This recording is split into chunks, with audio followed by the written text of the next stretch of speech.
hit that like button, hit that sub button, hit that bell, select all, and comment down below if you feel like doing so. And don't forget to check out the Facebook group page. Keep pounding in all caps for in-game posts, polls, opinions, and reactions to NFL news such as schedule for the channel and for the other sports app. Keep pounding Fantasy Football League, which we will be working on next week to start to fill that up.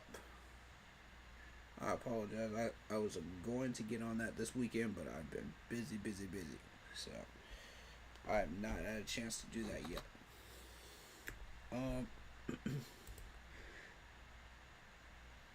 Also, if you like the intro that you see on the screen, go check out Lindara Ty on Instagram. Using her last name first, Ty, T-A-I, Lindara, Lindara. For videos, panels, etc. Spice up your life and just an awesome person in general.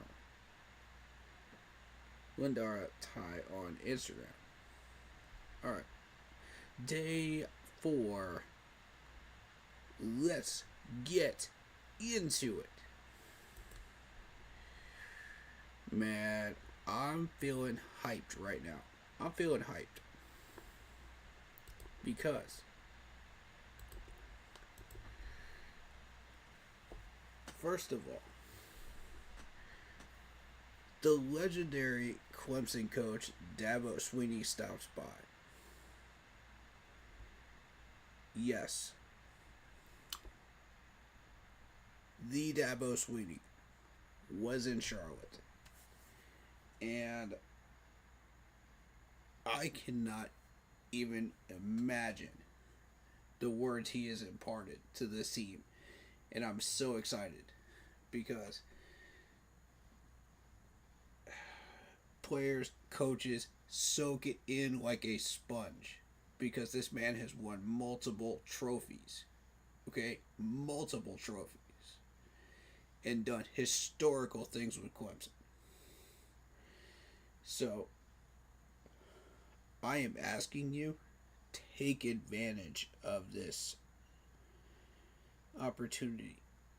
Use this to enhance your ability to play and practice.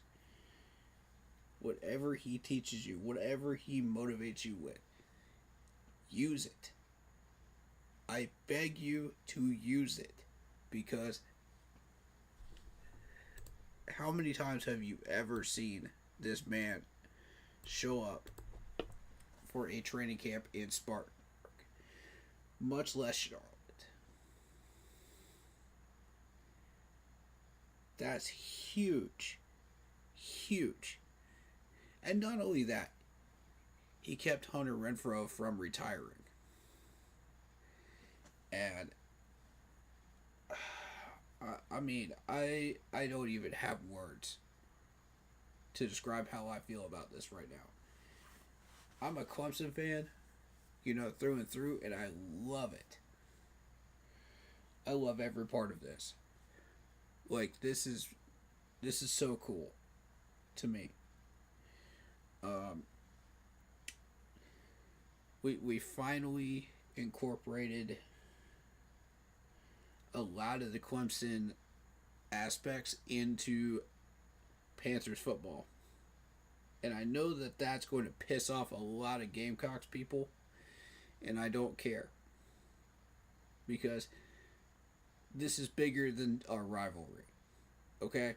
This is much, much bigger than our rivalry. The all-in philosophy. The types of practices that Dabo does. The way that they formulate themselves as a team. With an identity. With a hunger. With a passion for the game. With Dabo teaching these guys to be more than just football players, but great human beings as well. So that when they graduate, they can go on to do great things beyond the football field. In their communities, outside of their communities, their retirement, through You name it. You know, that's the type of coach we had stopped by today in Charlotte. And I could not be more excited to see that type of philosophy become a part of Charlotte and the Panthers. I have been asking for this for so long, and it finally happened.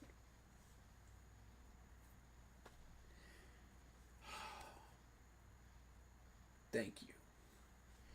Thank you. This is what's been needed throughout our entire franchise history. This type of philosophy will get us where we want to go. And it came at the perfect time because we are transitioning as a franchise. From learning who we are to getting to a point where we can start winning some serious games and pushing forward. And the next step is depth. And we are right on track. We are right on schedule. But I did not anticipate them bringing Dabo up there, or him just randomly stopping by. That completely took me off guard. I did not expect that. So, I was told that they did a live stream this morning. I was not aware that they were going to do said live stream. And so I missed it. I missed an opportunity to react live. And this is exactly what I was talking about yesterday, Panthers management. You got to give us something. Like, put something out on Twitter. Give us a schedule. Give us something. For us YouTubers. Because this is incredibly frustrating. We don't know when your days off are.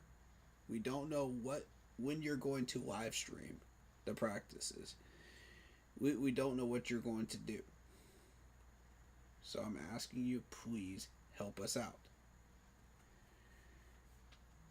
For all the content creators out here, please help us out. I'm asking on behalf of all of them.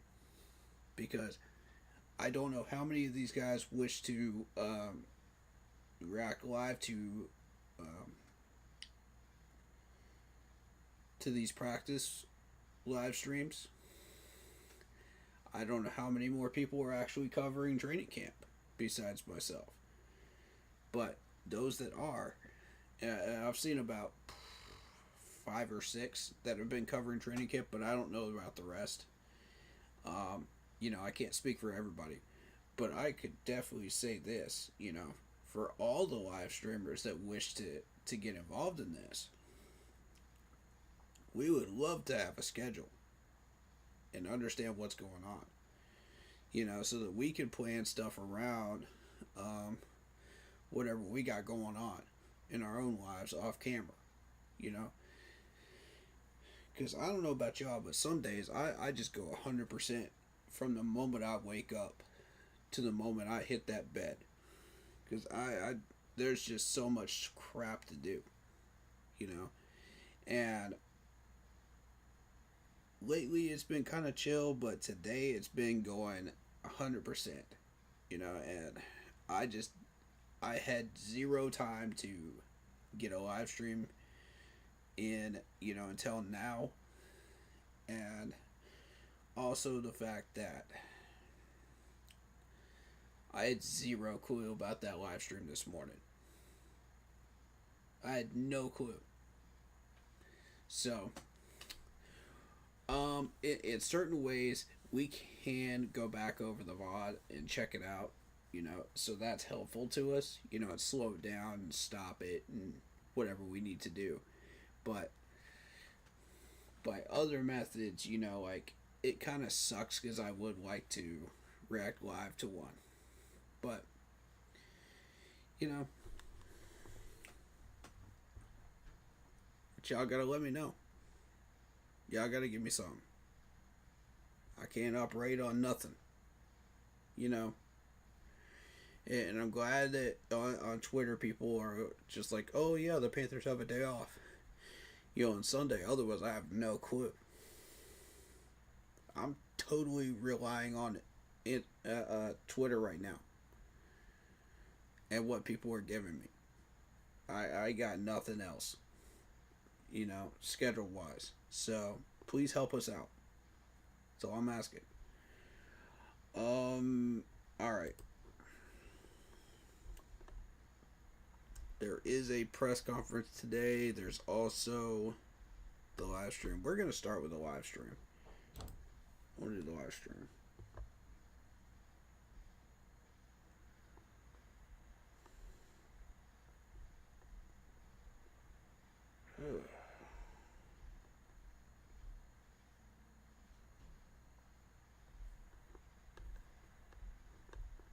Um, I've also heard that we had a camp fight between Chuba and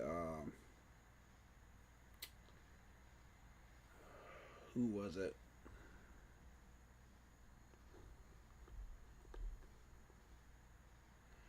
I forget who it was. It was one of the linebackers, I think, right?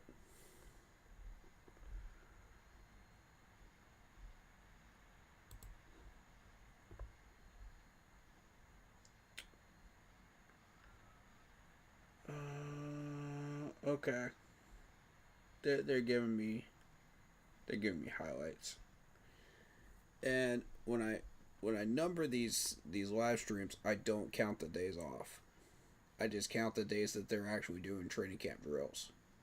So, just FYI, that's why the title looks like it does.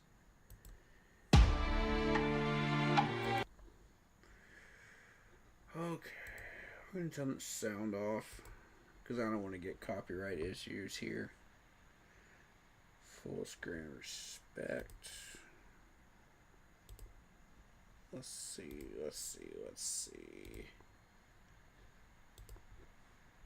For anyone that hasn't seen this yet,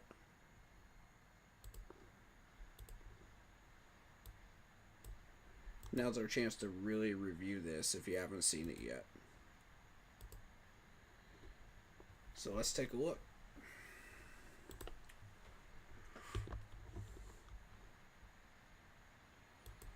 Okay, so we got Jimmy Orr Jr. catching a pass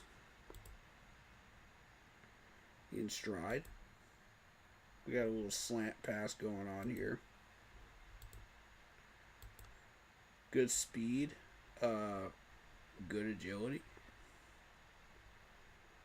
Against 22. And this is the first day in pads, by the way.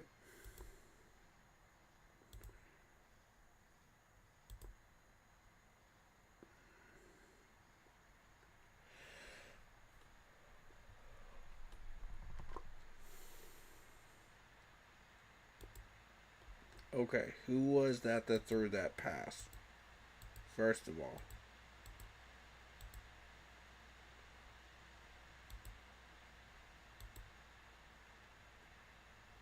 Okay, that looks like Dalton. Okay. Good form, good throw. Good accuracy.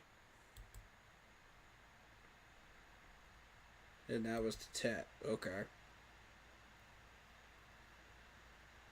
Ooh, nice pass breakup.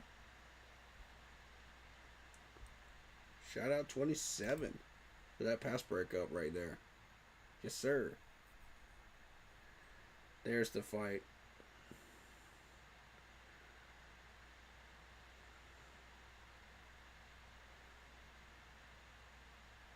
I think, yeah.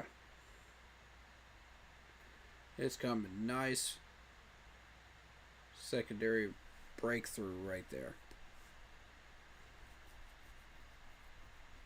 Okay.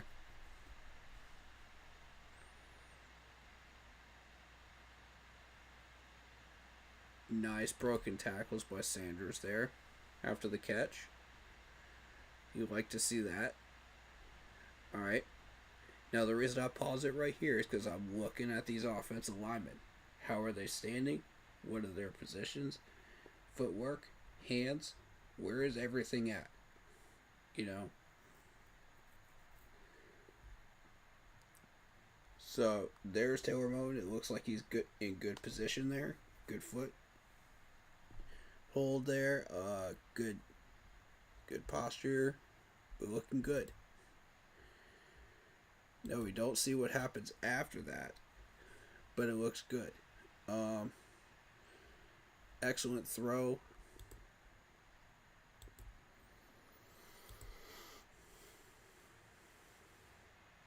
Wide receivers looking good, man. Wide receivers looking good. I want to go back to this throw from Dalton. I want to take a second look at this because, as I've said before, uh, Andy Dalton has not done well in training camp and preseason. He's been inaccurate, so I want to see if it's his how his throw setup is. Okay, that's a good throw by Andy. That's a good throw. That's what a good throw looks like. So he's set up properly. He's looking down the field. He's doing what he's supposed to do.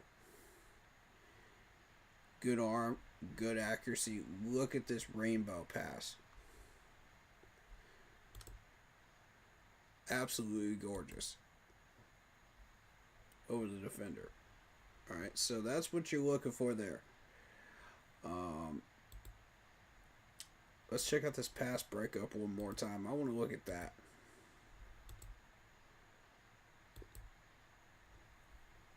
And I see that he's getting that hand in there. Right there. Right at the proper spot. That's an excellent pass breakup. That's a clean pass breakup, and that is something that will not get flagged. If you've watched the referees and how they flag these pass interference calls, you know, that one's a clean one. So, you know, you can watch that on tape and you can use that as kind of an example of how to do that at the pro level.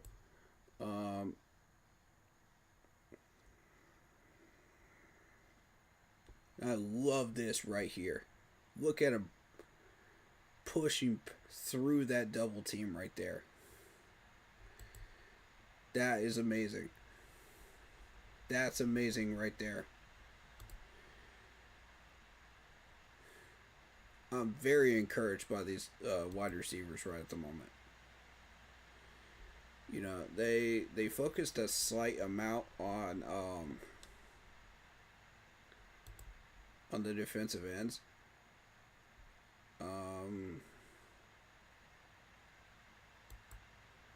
Okay. Ooh, excuse me, I'm tired. Long day. But look at this absolutely perfect pass to Sanders. And not only does he, you know, catch that ball, but he runs after the catch and breaks up a couple of pass defenders.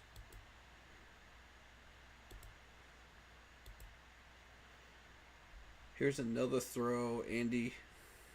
They're working Andy pretty hard today, apparently. So let's take a look at Andy's throw one more time. And I'm watching these offensive linemen too while we're doing this. Because these are like the second stringers, third stringers, you know, down here. I think, if I'm not mistaken. But look at Andy Dalton's throw. Absolutely perfect. This is what I've been waiting for. This kind of consistency from Andy is what I've been waiting for. Alright, so this wasn't a live stream of the practice like I thought it was. Um, I saw this pop up um, in my news feed, but I just didn't get a chance to watch it. Um, so all of this stuff is brand new. Uh,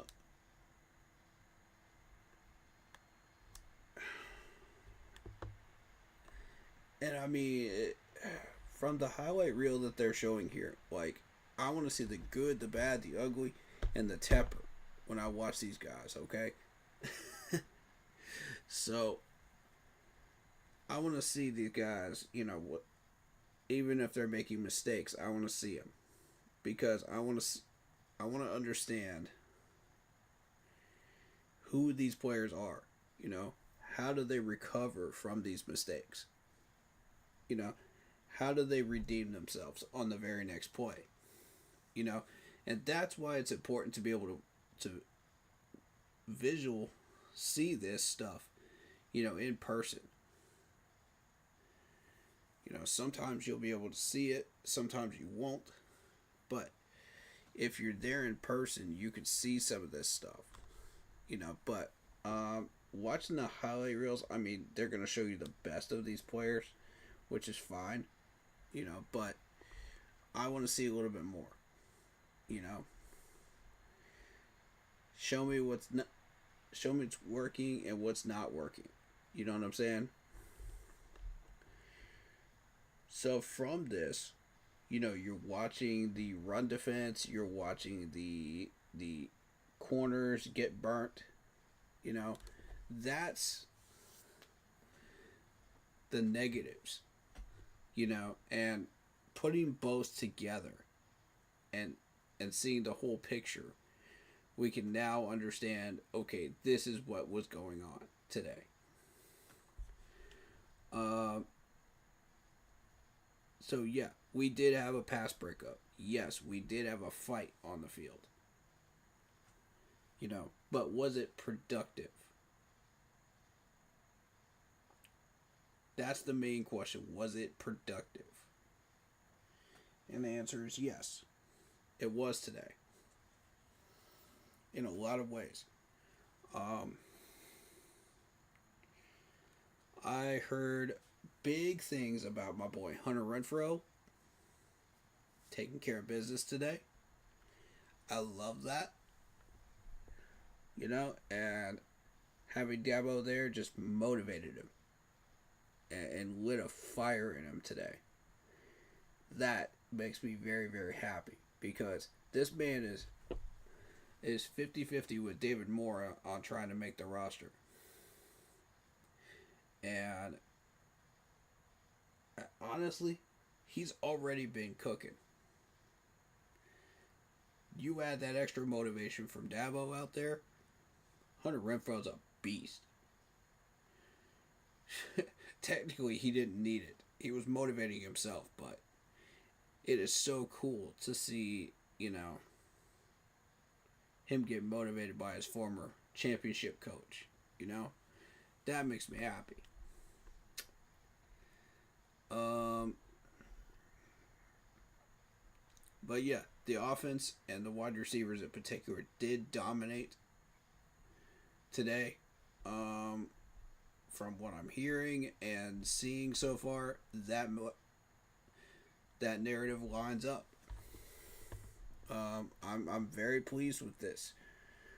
We're right on schedule again. Like, we're doing everything that we're supposed to be doing, technique wise, footwork wise, hands wise, speed wise. Everything is working as it should work. And this first day of padded practice, you're dusting off the pads, and you're saying, okay, now we're taking it to the next level. Can you still maintain those same mechanics? Can you still maintain those same consistent things that you're doing, without the pads? Now with the pads. So, Offensively, I have to say yes. The answer is yes to that question. Defensively, it is as expected. You're going to have a good defensive day every now and then. But for the most part, I expect the offense to kind of take over during these training camps because of how much work and money that we put into the offense in the off seasons. Um, we still have a lot of work to do on building that defense up, but I think we're a good chunk of the way there, roster wise. Um, it's hard to put a percentage on it, to be honest, because we don't know what Evero's trying to do with this defense yet. That's the problem. That's why I'm afraid to put a percentage on it. I don't want to put a percentage on it and then look foolish once Evero screws it up. You know what I mean? Or um, if he somehow succeeds, that'll look like a lucky percentage guess. You know what I mean? Because I have no idea. But I think based on what we've acquired so far, I'd say we're looking pretty good at most of these positions. Um, there's still a few I would like to touch up on depth wise, and we'll do that next off season. Once we've renewed all the contracts and all that, picked up the people that we need to replace, um, and all the players that need to replace them. But I think that once you really get to that point, we will have a full understanding of what this team is and who these players are. And Dan and Dave will completely understand what we're dealing with by that point. Once we get to the end of the year, these two will completely understand this team like the back of their hands. And that is a humongous positive thing for us going forward. Because that will tell us exactly where to go and add that depth.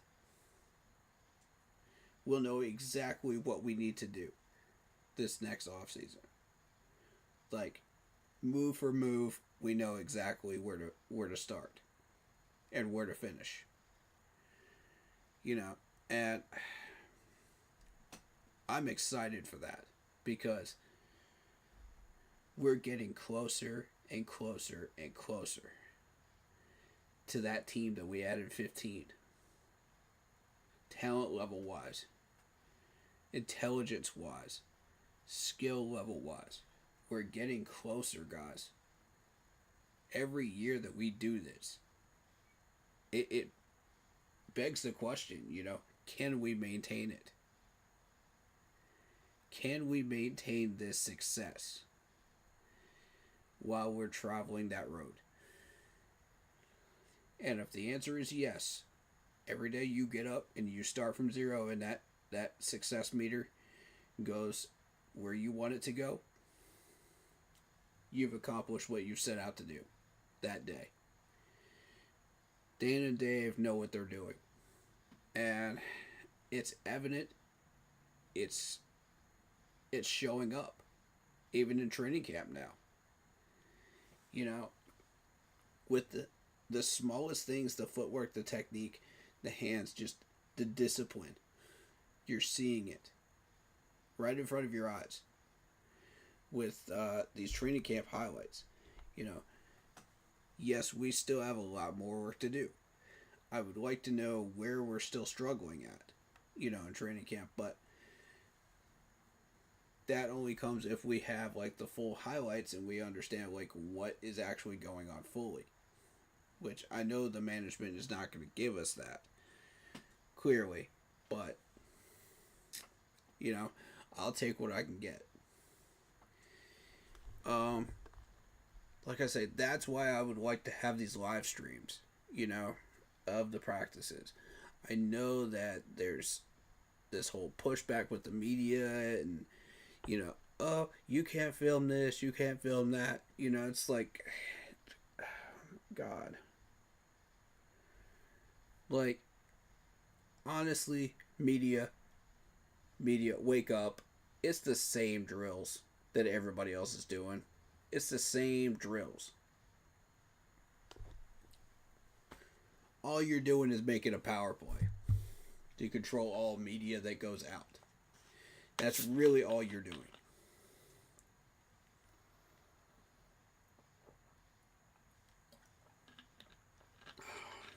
And I've been very frustrated with that over the years.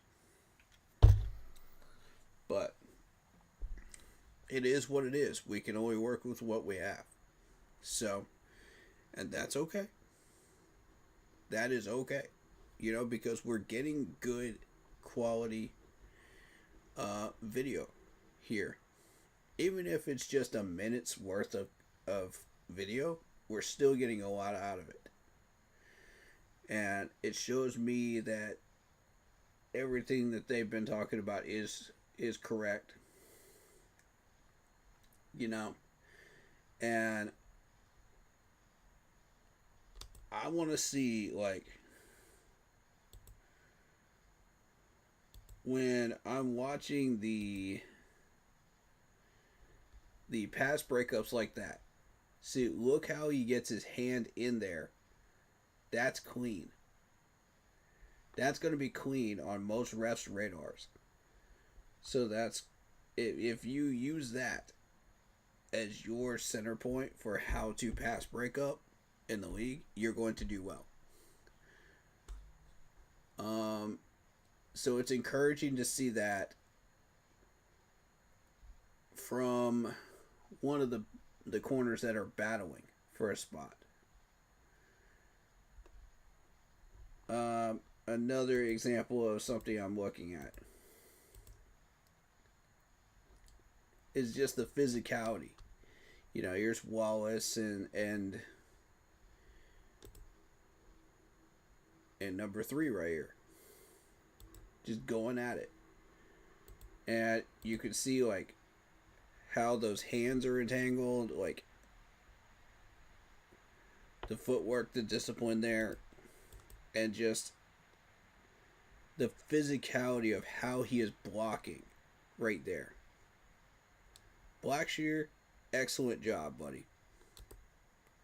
Because you just gave this man a clean pocket. That's what I'm looking for.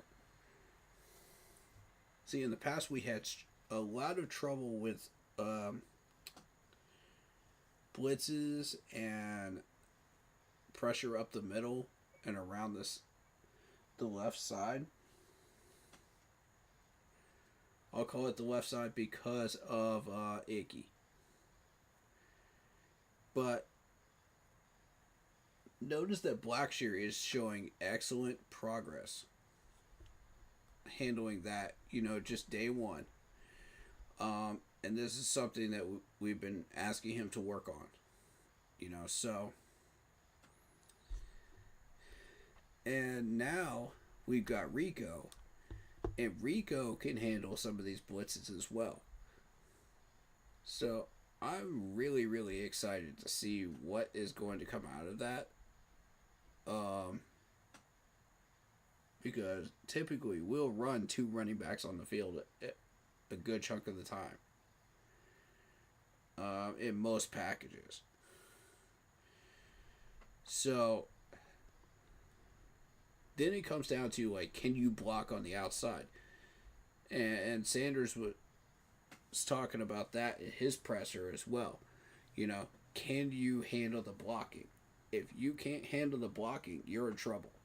On screen passes, on sweep plays, things of that nature.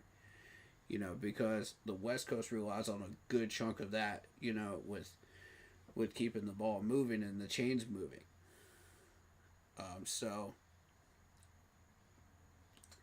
it's opening up those gaps for the wide receivers, for the running backs, so that they can do more, after the point of contact.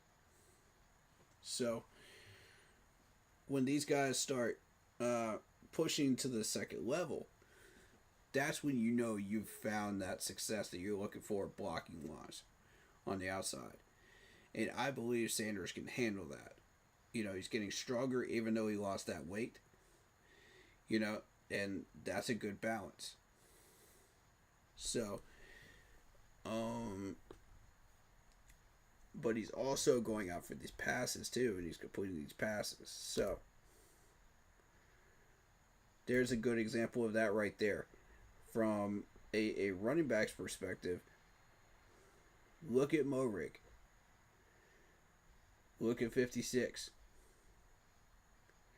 Now they're going to push here.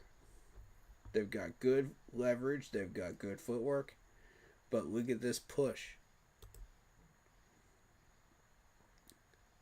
For him to free himself of that.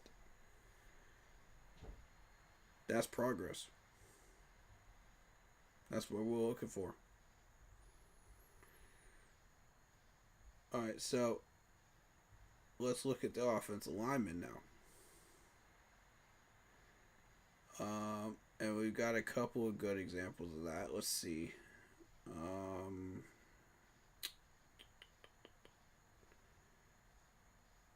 I think it's only when they zoom in on him, right? When Andy's making a throw. So let's try to... Yeah, they're not showing the offensive lineman in this one. Alright, so that's an excellent throw from Andy.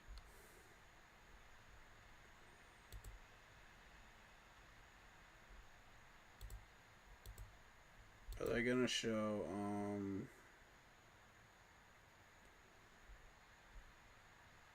I need to see the offensive lineman.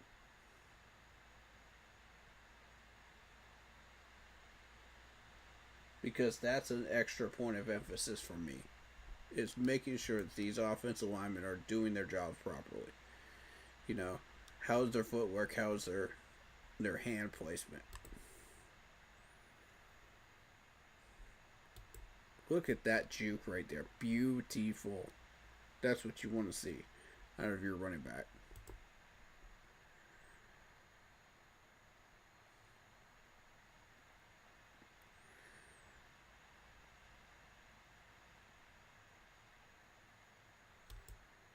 Okay, this is a good one. This is a good one to help us out with the offensive line. Look at this blocking. Look at this footwork. Look at where the hands are. This is exactly what you want to see. This is correct technique and posture here. So, as these guys are being blocked properly, Andy's got the time that he needs to throw this.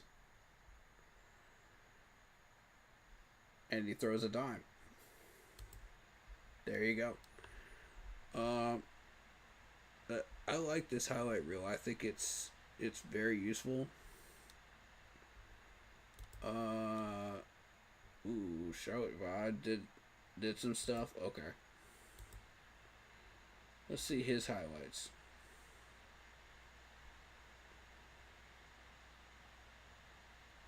I hope he won't mind. Shout out to Charlotte Vibe. Love you, buddy. Thank you so much for the footage. We appreciate you very, very much. He's one of the few that I really do respect in the media. And I think he's a really good guy, and he actually does respond to people. So...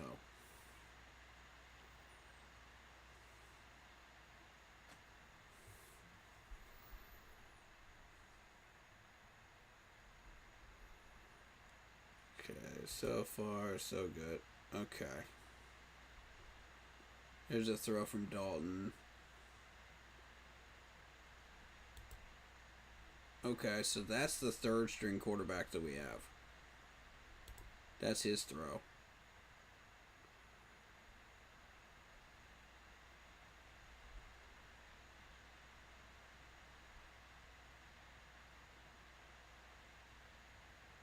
Okay, so we got the beanbag hoop drill here.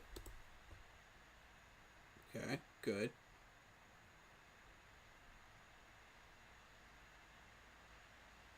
Or just the hoop drill in general.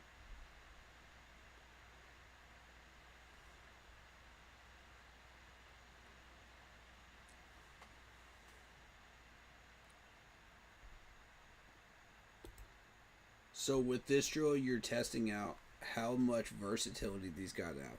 Like, how are they shifting their bodies, as they move to the right? You know, if you're on blue jersey, you're moving to the right. If you're in white jersey, you're moving to the left. You're trying to adapt to that movement. So it measures footwork, measures agility, and it measures speed and technicality. So that's a good one right there.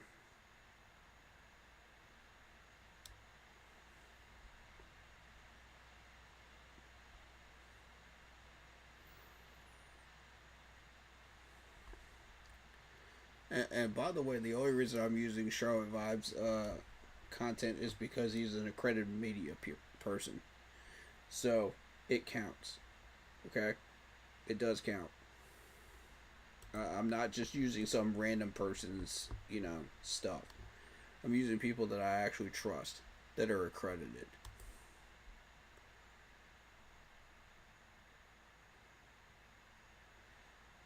Okay, here's a good one. You got people lined up here. There's the offensive lineman.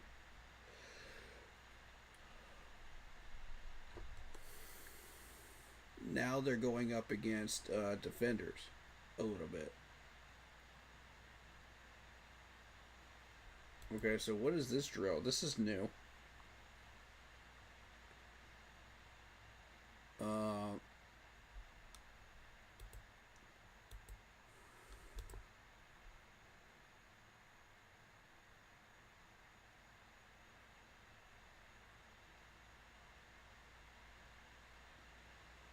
I've never seen this before in camp.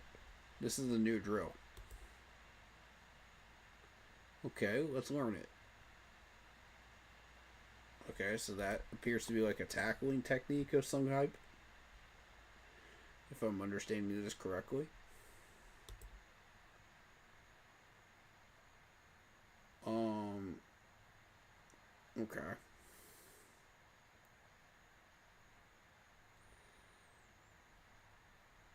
So he comes in from the side to try to knock the ball out.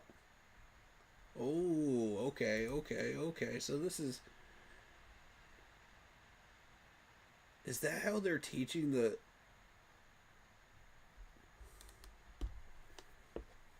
Charles Tillman peanut punch move? Is that how they're teaching that to him? Fascinating. I never picked up on that before. Wow, I've never seen that drill actually done before. I've seen variations of it, without the padding and all that. But I've never seen them actually use the padding, in a simulated situation right there. That's interesting.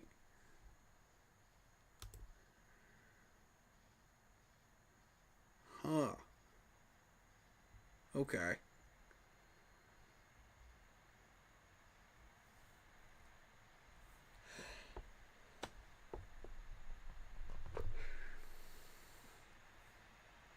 Handoffs drill right there.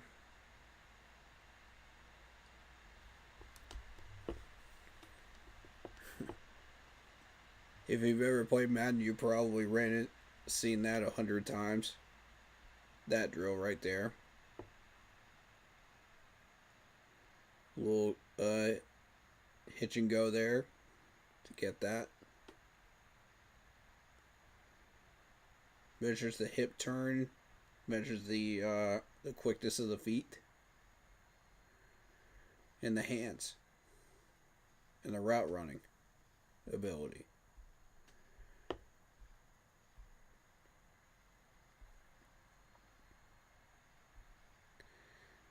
Excellent, excellent, excellent. Look at the footwork.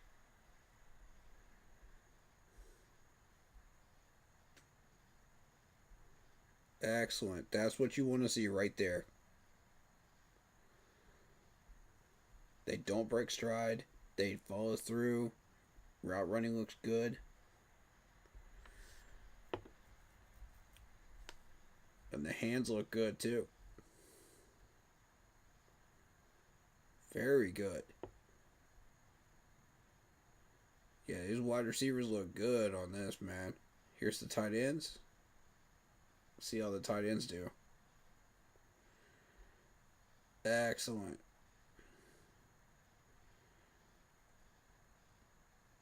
And also, if there's drop passes, show me those too. Because I need to know who's got hands and who doesn't, you know? I need to understand what these guys can do and what they can't do. So, yeah. Of course, the media people are going to make these guys look good, but I need to see the good and the bad. But this is excellent. Okay, good speed. We're moving on to the medium routes. Good. Good hip turn. Yeah.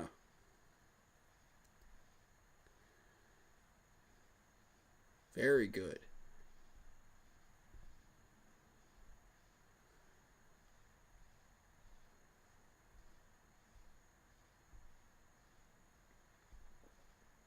And these throws are on target too.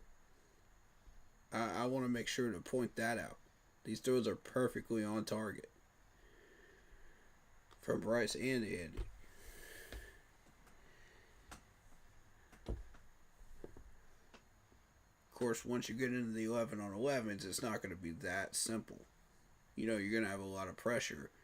So that's when you really want to see, okay, are these passes on target? Are they not? You know, what's going on?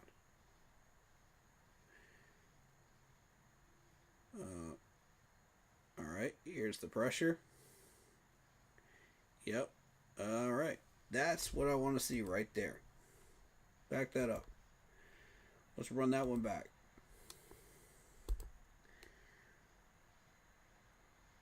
All right, so this is a defensive pressure. So you've got one-on-one offensive lineman versus a defensive lineman. And this is on the right side. You know, if you're a quarterback looking for out onto the field, this is on your right side. So this presumably this is Taylor Bolton. Or whoever is backing him up. Alright, so let's look at the footwork. Let's look at the hands. This is an excellent, excellent video clip here. I want to see like what's going on with that. Let's big screen this so we can really take a look at this.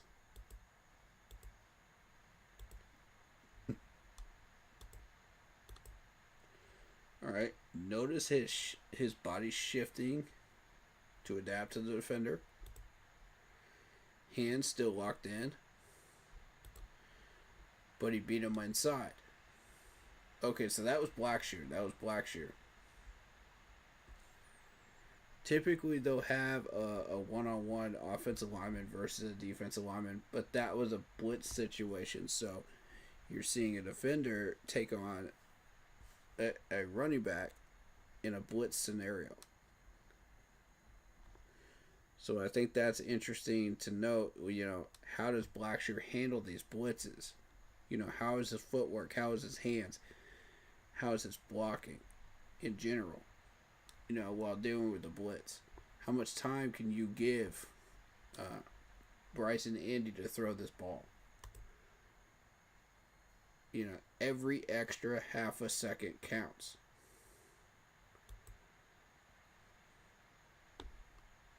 All right, can I look at, okay. So is this just him throwing?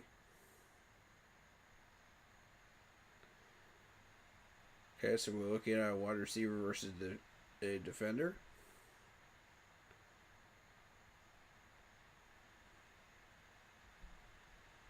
Alright, so that was 23. Blocking that right there. I want to run that part back because he seemed to have him on the ropes here.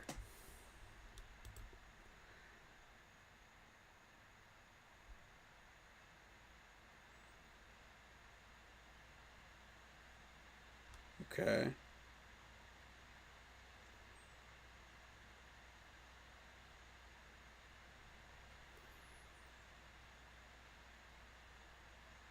Good. That's the stuff I need to see right there. That's the stuff I need to see. Let's take a look at this. Thank you, CB, for capturing one of these because I need to see like what led to him dropping this. Okay, there's a slip. You notice his foot slip right there as he's turning the corner, and that's what made him lose a step on the defender. Defender gets his hands in there. That's all it takes, you know, in order to get a pass breakup. That can be the difference. And credit to the defender for picking up on that and not losing his stride. So that was 35, I believe it is. 30. Yeah, 35. Credit 35 or 36 there.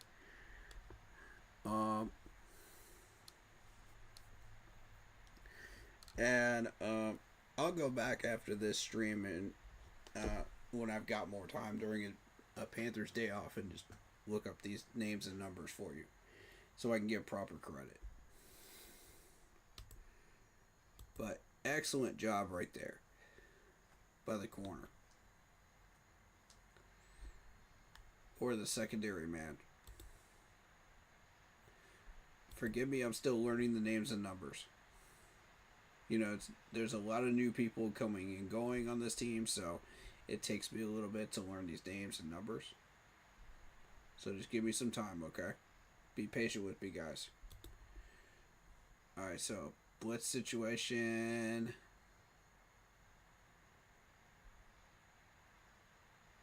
Let's see it. Oh! My goodness. Let's run that back.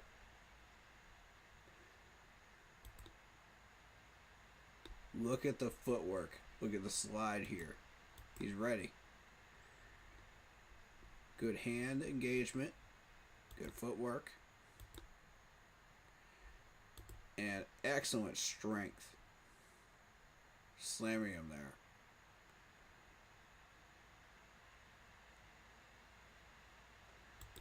What a perfectly placed pass. Look at this pass. It is just gorgeous. Look at how this ball just goes inside. You can see the defender on the outside. So the ball's got to come inside to Ted in order for him to catch this. What a one-handed beautiful catch that only Ted could make because he's got that one-handed ability. Okay, so there's an overthrown pass. Speed-wise, these guys are both, you know, about a step behind or ahead of each other. So they're in stride. So, where did this pass come from? Who threw that one? Was that Andy or was that Bryce? Let me know. Okay, this is Andy. So, deep pass. Look at how his footwork and hands are. That's one of the main things I'm watching. As he steps into this throw. Good pass. To I believe that's 18. No, 83. 83. Okay, so that was probably a tight end. All right. But thank you C3 for the footage there, man. CV, Mr. CV, the accredited media person. Much appreciated. Um. So, do we have footage of the camp fight? I want to see what happened with that play.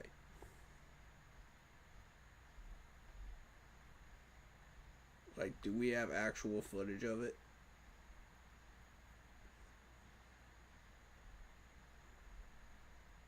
And by the way, if you guys have not secured your tickets for FanFest, they are going fast on Ticketmaster, guys.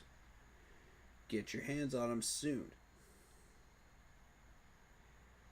I will let you guys know on Facebook where we are sitting. Um, it'll be me, one of the members of my team, and one of my buddies, and the member of my team's buddy that he's bringing along. So it'll be the four of us.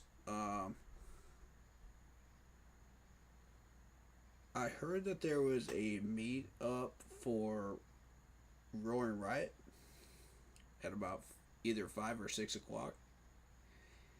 Um, and I would like to join up for that and just go out and meet people.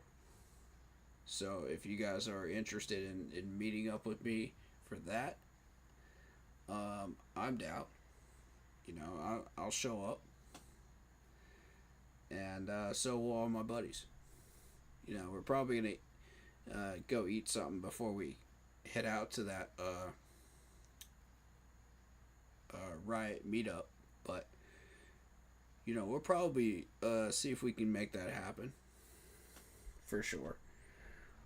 If we don't have time, we don't have time, but we're all grabbing dinner regardless. Before we head up to the stadium, but if we get a chance to hang out with the Roaring Riot people, we would love the opportunity to do that. And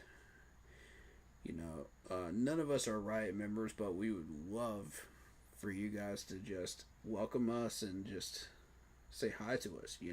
That would be cool. You know, that's all we're really asking for. We're not really gonna get involved in all the Roaring Riot stuff, but if you guys want to come up and say hi, if we go up and visit your meetup, that would be cool. We'd love to have you. Come say hi for that. Yeah, so Treshawn Williams supposedly was the one that fought with Chuba today. And for once, I felt like this was a healthy fight, in training camp. There's healthy and unhealthy fights in training camp. This one, I think, was a healthy one because it motivated everybody else, firstly. Secondly, they didn't take this too far. It wasn't like the Cam and Dante Jackson one, or Josh Norman one back in the day. They didn't go all out fist fight. Like it was a street brawl. From what I'm hearing. So if that is the case, and Treshawn apparently hit him mid route, as he was trying to catch a ball. And Chuba did not like that. So, as you would expect. My apologies. I'm tired at the moment. You'll get used to it if you're new here. Because I'm always tired. I'm always busy. But the thing is, it seemed like a clean hit. From what I'm hearing. Um, but I could see where Chuba would get upset because you do have camp rules. You can't go too aggressive. You can't go to the point where you're literally putting somebody on a stretcher, or knocking them down with an injury. It's not a preseason game. It's not that level of intensity. So I get it. You know what I mean? But at the same time, it seemed like a clean enough play that, you can't get too mad. Because the man's just trying to do his job out there. He's trying to prevent you from catching that ball. So, I mean, I can see both sides of this, really. And, I'm just glad the two of them made up their differences and, kept going. That's healthy right there. Because, you want these guys to find grounding, and within themselves and say, yeah, let's not let this get out of hand. Let's not get egotistical about this. Let's not turn this into a street brawl, But at the same time, recognize that, yeah, we got to get this out of our system. We're pissed off as players. We're passionate. We're angry that we're not getting stuff done that we want to get done. So it is what it is,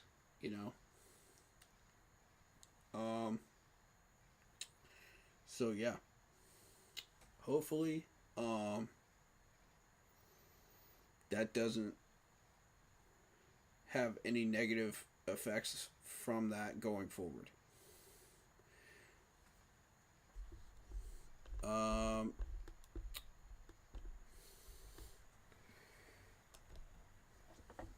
Let me check a message real quick.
All right. um. So, is there any other big things that happened during uh, this practice that really warrants major attention? I'm seeing that Unk is highlighting Excel. Um,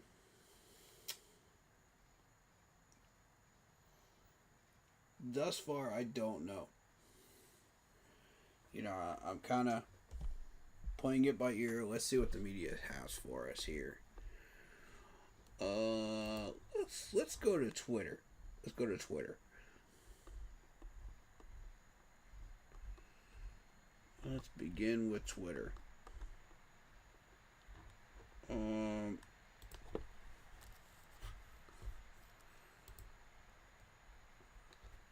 was Sheena out there today or no?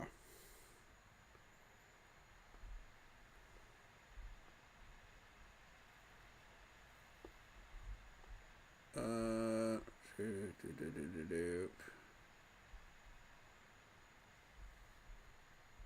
quick blitz.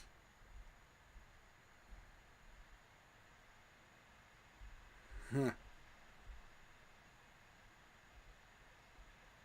Okay, Jimmy Horn with the catch there.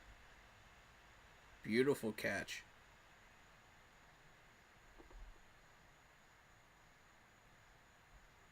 Caught him on the outside with that catch. Very good. So what else we got? Renfro. Here we go. My boy Renfro. That I got the jersey for right now. Making some noise right now. Look at that turn right there, man. That's beautiful. Yeah. That's what you want right there. Good hands, good hip turn, good physicality on that catch. Yeah, he completely burnt that corner. I can't see who the corner is. Watch that, baby. See if we can get a number. Nope, I'm still. Did y'all catch a number from this dude? This white jersey corner right here. I can't see a number. Can y'all?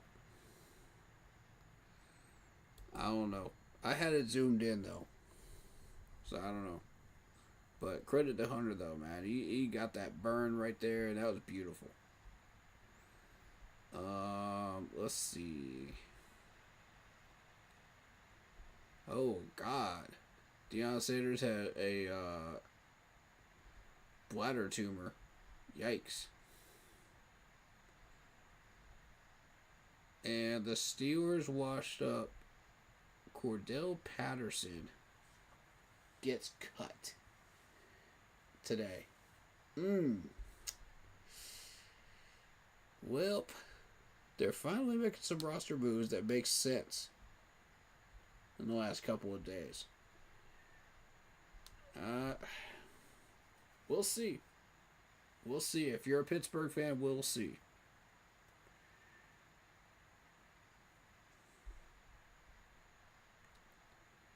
They are really, really pleased with the wide receiver room depth right now. And they're not overplaying it either. They're not overhyping it. It actually is this good. I think we have one of the best wide receiver corps we've ever had in franchise history. I'll say top 5 at the moment. Top 5 potential. I'll change that to top 5 potential because I don't know until we put them on the field, you know, in regular season. Let's see. Quarterback 2, ladies and gents, Lord. Yeah. Mike Jack is the real deal, man. I've been trying to tell y'all, man. Mike Jack can hold his own. He's there for a reason. At number 2. No more shooting allowed today, but man, Sanders is out here moving like a wide receiver. Yeah, I mean Sanders like dropped that weight, and now he's got that quickness about him now that he didn't have before. Because before that, it was more so blocking and running like short routes and just making an impact, you know, and just moving the chains. But now you see him moving like a wide receiver, so he doesn't exactly have that wide receiver weight class, but he can still do a lot of damage in both pass blocking and run blocking, plus Now adding a little bit of speed to his repertoire is going to make him even more dangerous while bulking up. So, good stuff there.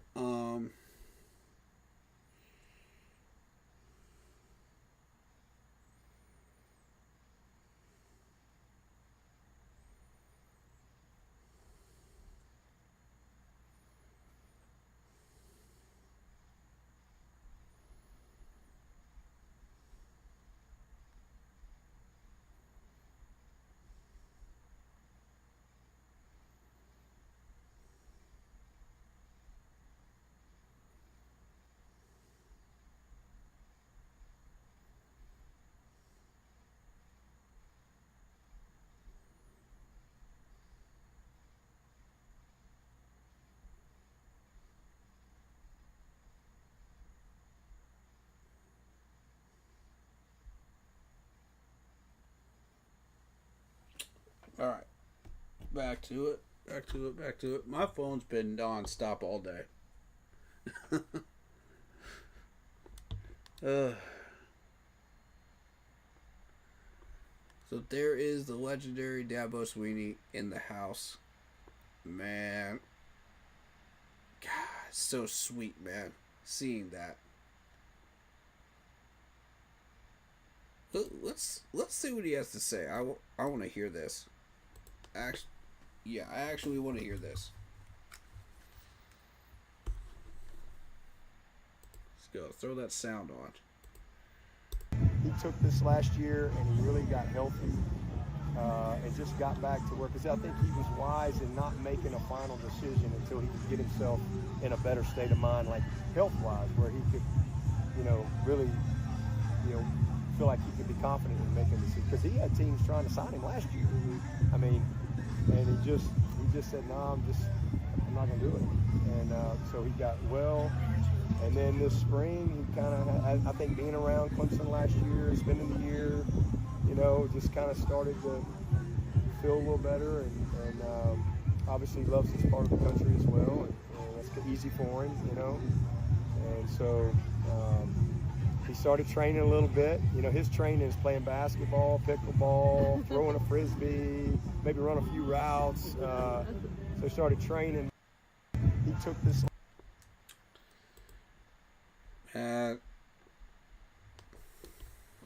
Dabo just being Dabo, man. He's such a great coach and a great man. I had the pleasure of meeting him, and he signed the shirt that I was wearing. And he's just very cool and collected when he talks to people. It's fantastic. And I've really been looking forward to the day where I can actually incorporate some of footage of him, with Panthers related content. That's exciting for me. And Dabo, thank you so much for coming up here, man. And I hope that you were able to talk to the guys, and not just Hunter, but all of these guys, and just teach as much as you can, And here's to continued success, and somewhat continued merging of the two great football teams, I would love to see that a little more often. I'm not picky about it. And yeah, you could bring Muschamp up here if you want. Or anybody from the Gamecocks crew up here as well. I don't mind. But mix it up a little bit, We got a bunch of Gamecocks people up in here too, so by all means. Any of these successful coaches that you want to bring into training camp and speak to the guys and teach them whatever, I'm down. I'm always here for that. The purpose is teaching these guys and finding success, and strengthening what what skills they already have, you know. So it's just so cool seeing that right there. That's just so wholesome. I love that. You know,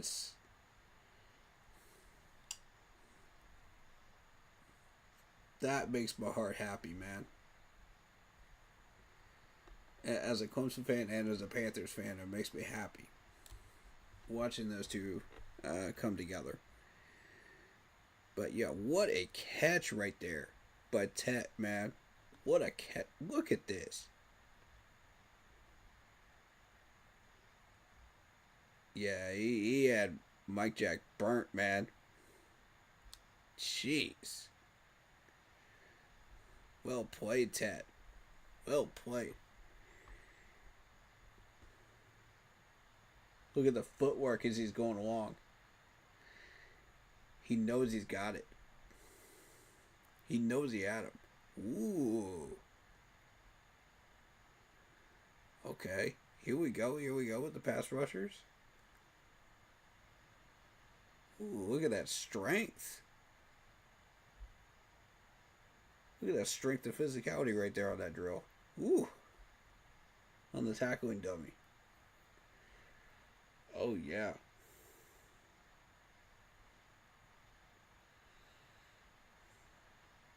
Love the footwork. Love the hand placement.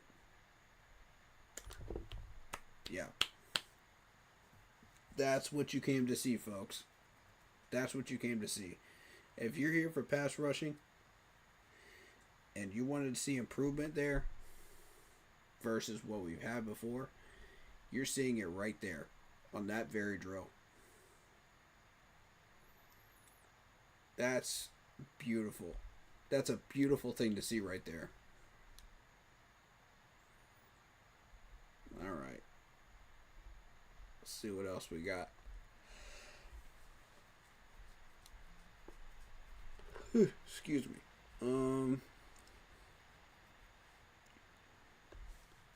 Shout out to Sheena Quick for these tweets and this footage. Much love to you for the work you're putting in, Sheena.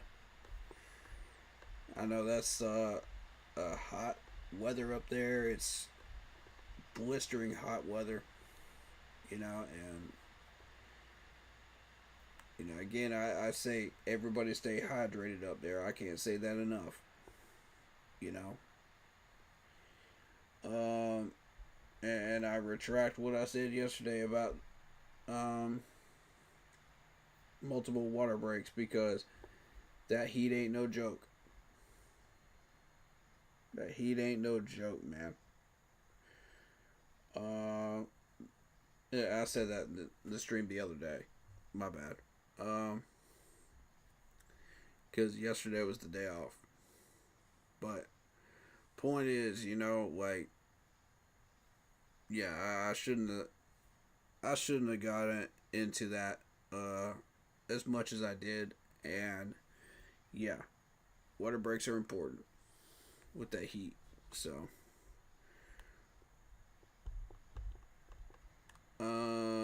let's see.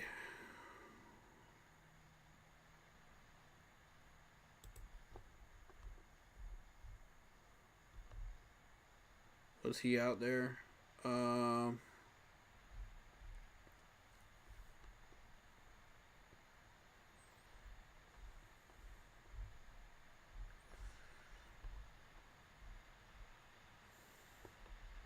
Yeah, any and all footage that they want to put out there, that's helpful to us. Like I said, we're trying to make the best of what we got, and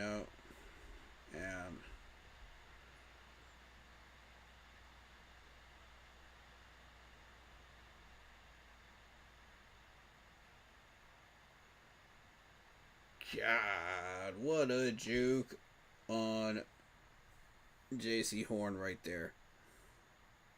Oh my God, that was dirty.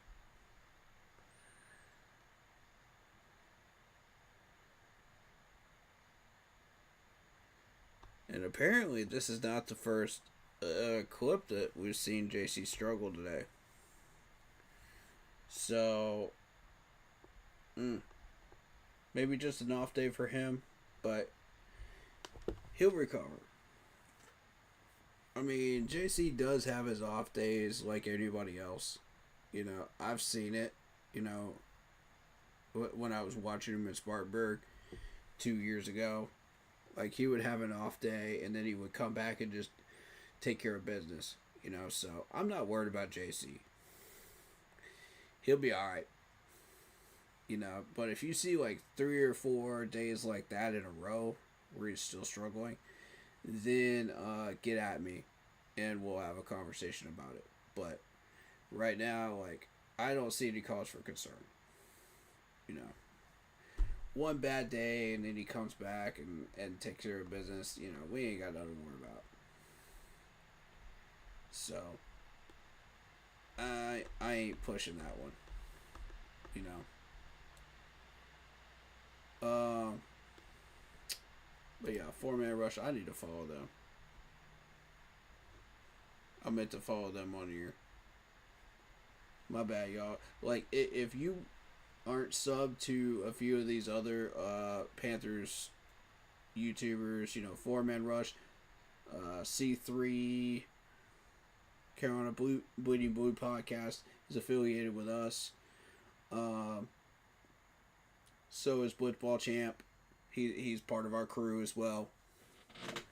Specifically, you know, C3 and 4-man rush aren't, but you know, I've maintained a good amount of conversations with Kevin Avery every once in a while. So, when it comes to Panthers conversations, and I've met him in person, so really awesome dude. And I'm hoping to meet some of the other members of 4-man rush too, because they're really good people. But yeah, definitely go sub to some other people as well. You know, if you want different perspectives and different conversations and that type of thing. You know, and even if this stream is for you or not for you, you know, regardless, we show love and family with all the other Panthers YouTubers. And of course, we welcome all 32 teams here, fans here. You know, we're very inclusive, we're very welcoming, and you know, it's a family here. You know, yeah, we love having you here, and we want to thank you guys for coming in and just showing that love. You know, wherever you're from. You know, we get people from different countries and whatnot too, you know, and it's really, really cool. You know, and I feel so blessed doing this. You know, getting to meet all these people. It feels so cool, man.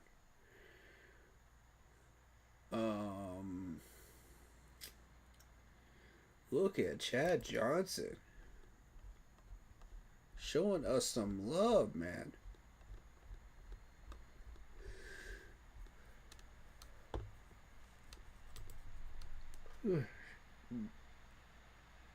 Look at this. Okay, so you got give me 5 cornerbacks today in no order. And this man says JC Horn number 7. Ocho Cinco said JC Horn is in his top 10. Dang. Whew. I don't know about you. I like this.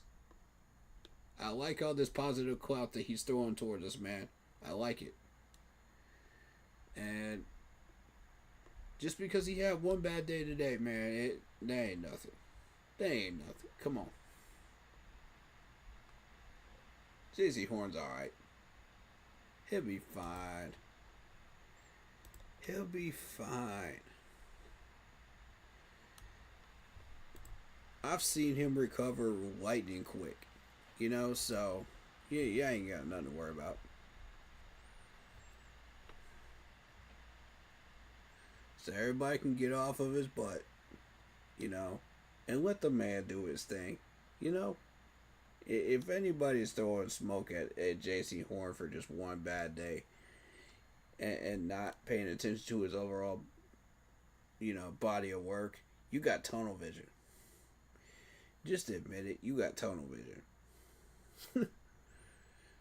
Because I witnessed this stuff myself. He's fine. He's fine. Watching Robert Hunt in one-on-ones just reinforces how large and powerful he actually is. Yeah, that's the stuff I wanted to see in person. I wanted to watch these one-on-ones with these offensive linemen, because Robert Hunt is just such a beast on that offensive line. God, dude. Man, he's like freaking King Kong out there. You really want to try to mess with that in a one-on-one? Good luck.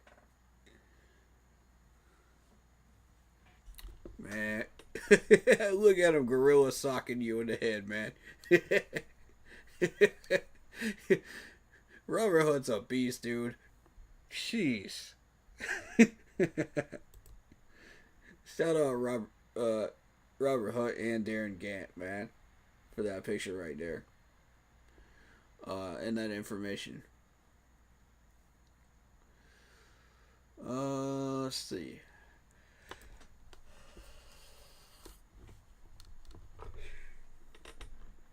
Let's go. Let's see what your camp observations are.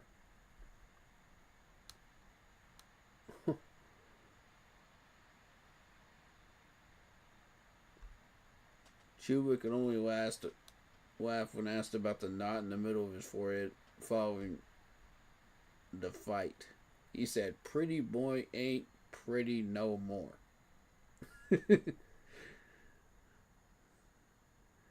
And he referred to the lump as an eggnog.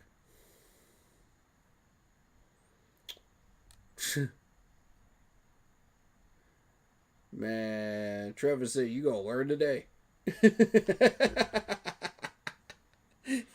He said, "You gonna learn today." You don't want to get in a fist fight with Trevor Wallace, man. You gonna learn today. Shout out Christian Marple. He says, "Thoughts on final wide receiver prediction if we keep 6?" Oh, man. All right. Good comment.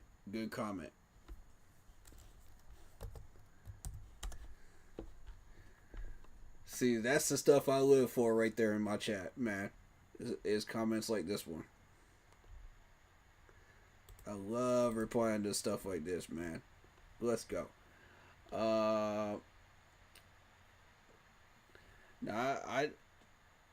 as far as who is going to be 1 through 4, I don't know.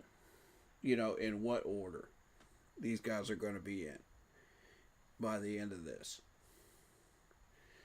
But as far as who's taking number 1 spot, number 2 spot, number 3 spot, number 4 spot, I don't know. You could switch it around between Adam Thielen, McMillan, Xavier Legette, and probably either Coker or Jimmy Horn. In that 4th spot / 5th spot.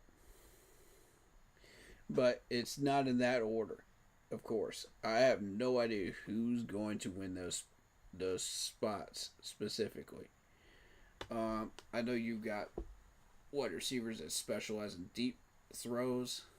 And you've got a couple of these guys that specialize in shorter passes. So, as far as what order, who knows?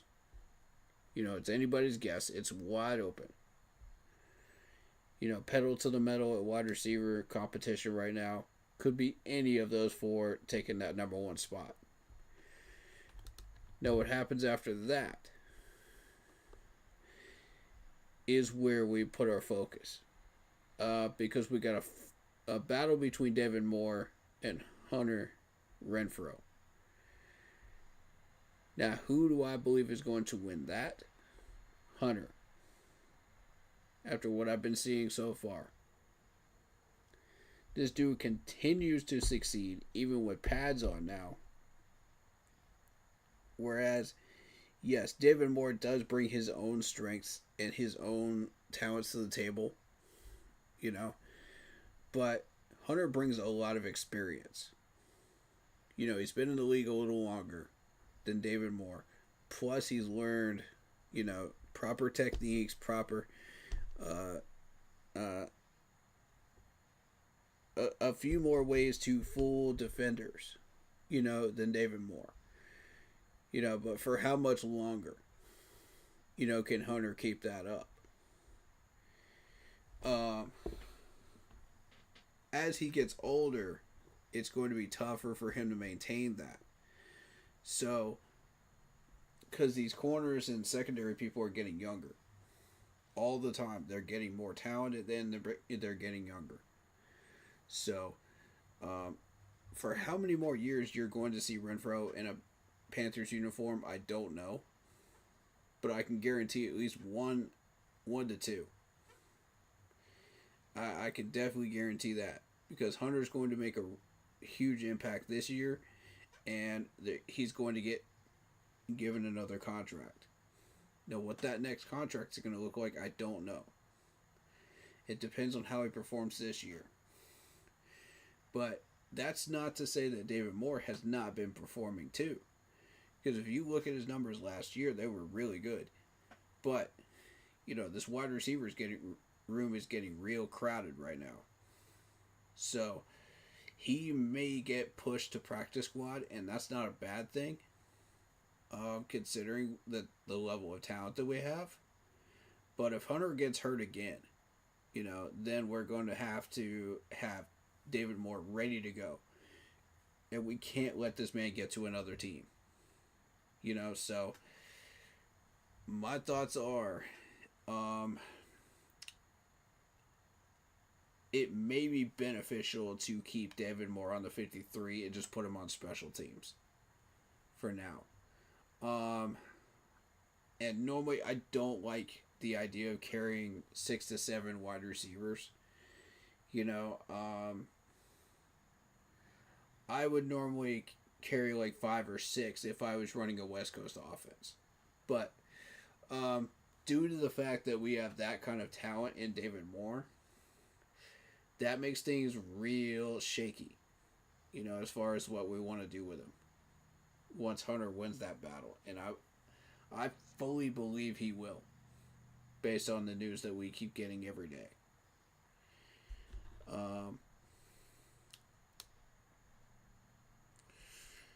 And then after that, I see practice squad to cut, unfortunately. Which would probably be Bryson here would probably be cut. You know, TJ Luther probably cut. Kobe Hudson probably cut. Jacoby George, it depends on if we can use him in special teams or not. You know, as maybe a return man. I don't know what kind of speed he has, but as a rookie, I believe he was an undrafted rookie. Am I correct about that? 5'11", 172 from Miami. But yeah, I believe he was an undrafted. So I'm going to say most likely cut unless he somehow makes the practice squad as kind of a special teams guy. But I don't see it. I don't see it. But we'll see. You know, I'm holding out hope, you know, that one of these guys that I said cut on, you know, randomly surprises us. You know? And whoever these guys are, the best of the best in this crop will rise to the top. The rest will end up where they are. And it is what it is. But we want the best cream of the crop sitting in our wide receiver core when we start this season. Period. That's the bottom line.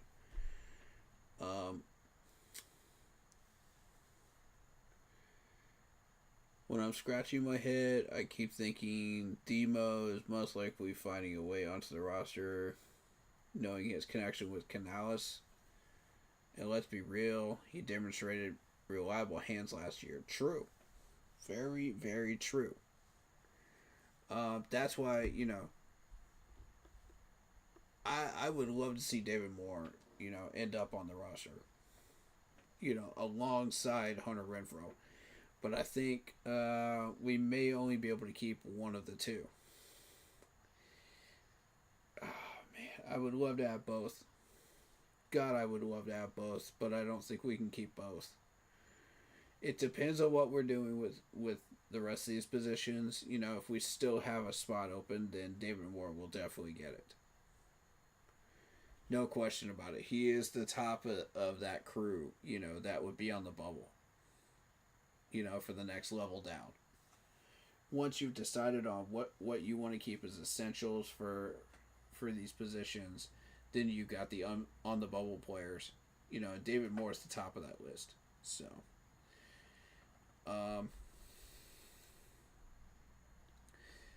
I'm pretty doggone sure they're going to keep Jimmy Horn Jr.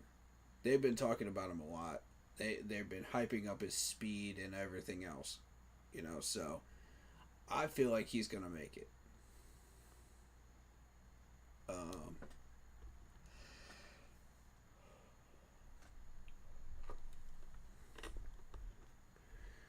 I feel like Bryson and TJ are camp bodies. And Kobe Hudson as well. But the jury is still out on Jacoby George. The jury is still out on this man right here. We shall see. I have high hopes for him, but we shall see. This is one of those players that I would have liked to see in person, and be able to watch him. Because I usually have my target list of players that I keep an eye on during camps. And I set that list, based on what the roster looked like before we got all these people, versus after we got them.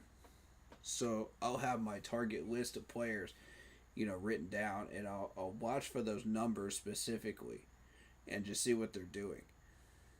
What kind of drills are they doing? What are they winning in these one-on-ones? Are they winning in 7-on-7s? Are they winning in 11-on-11s? And if they are, and they're turning some heads, there's a high chance of them making the roster as one of those on the bubble players, So, and every year you get about 5 or 6 of those players that are on the bubble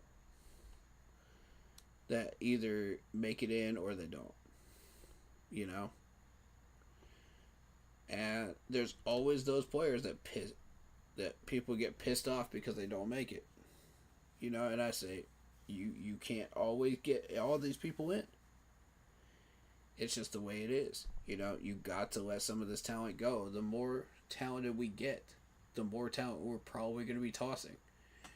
That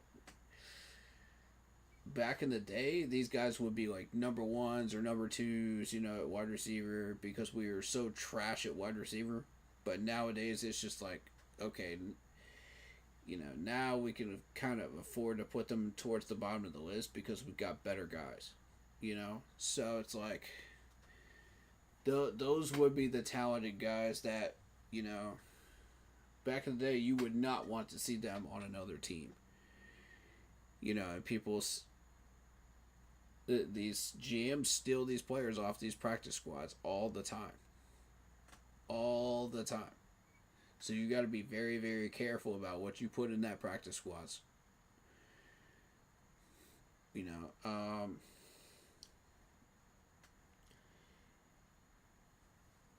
I think we're a lot more cautious now than we used to be. Um, because back when we were doing, uh, putting people in practice squad with Ron Rivera and Frank and Matt Rule, you know, we were putting some really talented people in that practice squad area, and I was like, what are you doing? You know, because these teams can steal these guys, and they did. You know, and they used them against us.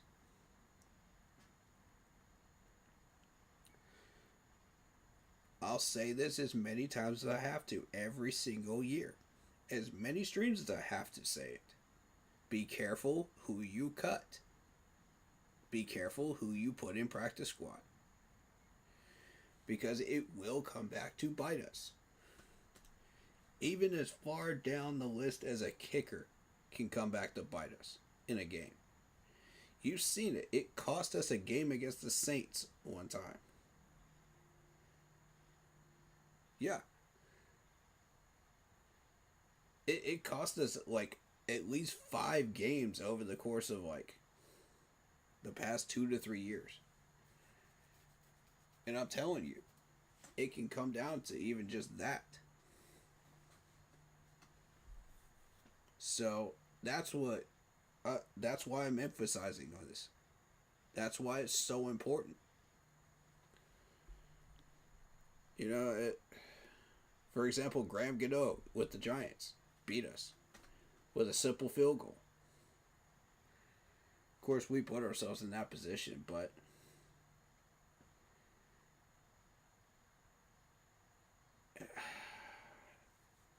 again, we cut Graham Gano and he hurt us. Case in point, right there. So I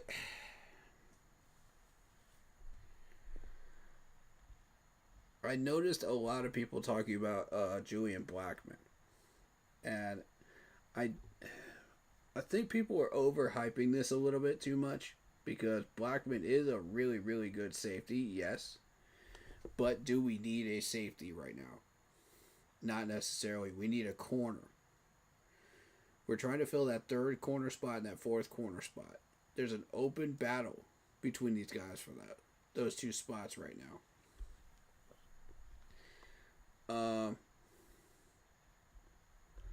And that's why last stream we did, I emphasized that position in particular.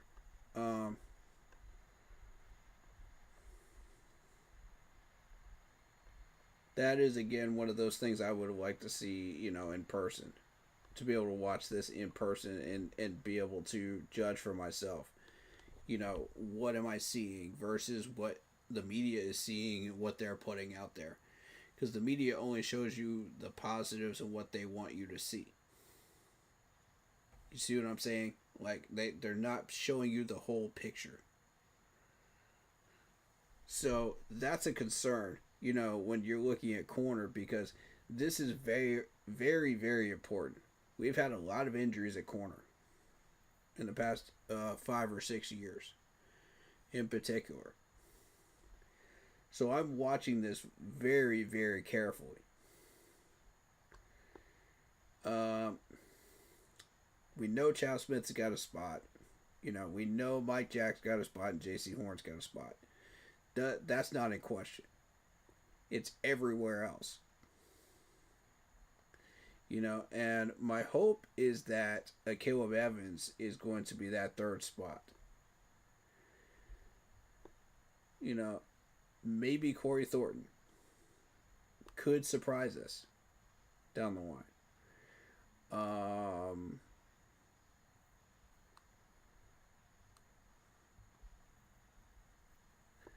This is normally where you would expect to see like somebody like Shamar Bartholomew, who they've been talking about, you know, sneak in there and get that fourth spot.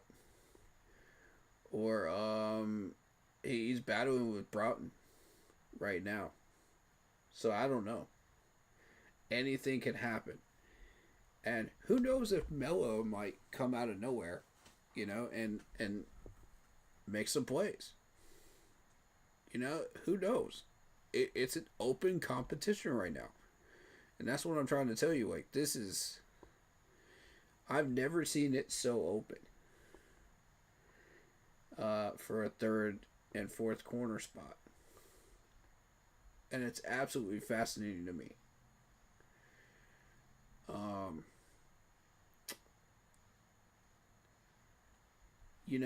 And the rest of these guys, hopefully they don't turn into practice squad trainees, but and cut victims, but it is what it is.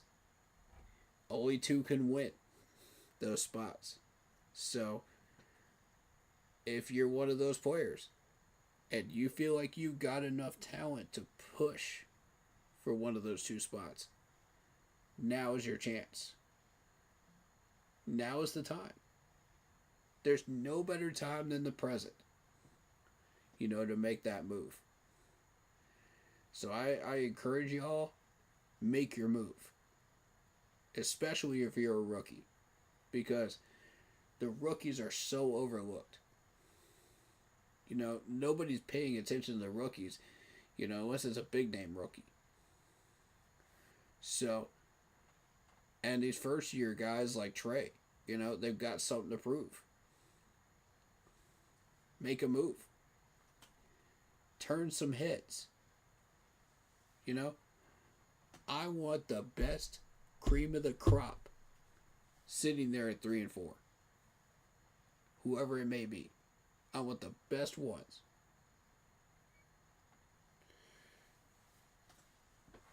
So, I'm looking at Broughton and Bartholomew. And you can tell me if I mispronounced that name. I think I got it right. I'm infamous for mispronouncing names, but I think I got that one correct.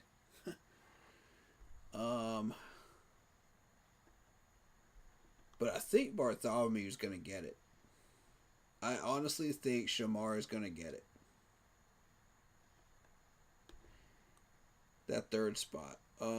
He's a Georgia Southern man. Let me tell y'all something about Georgia Southern players.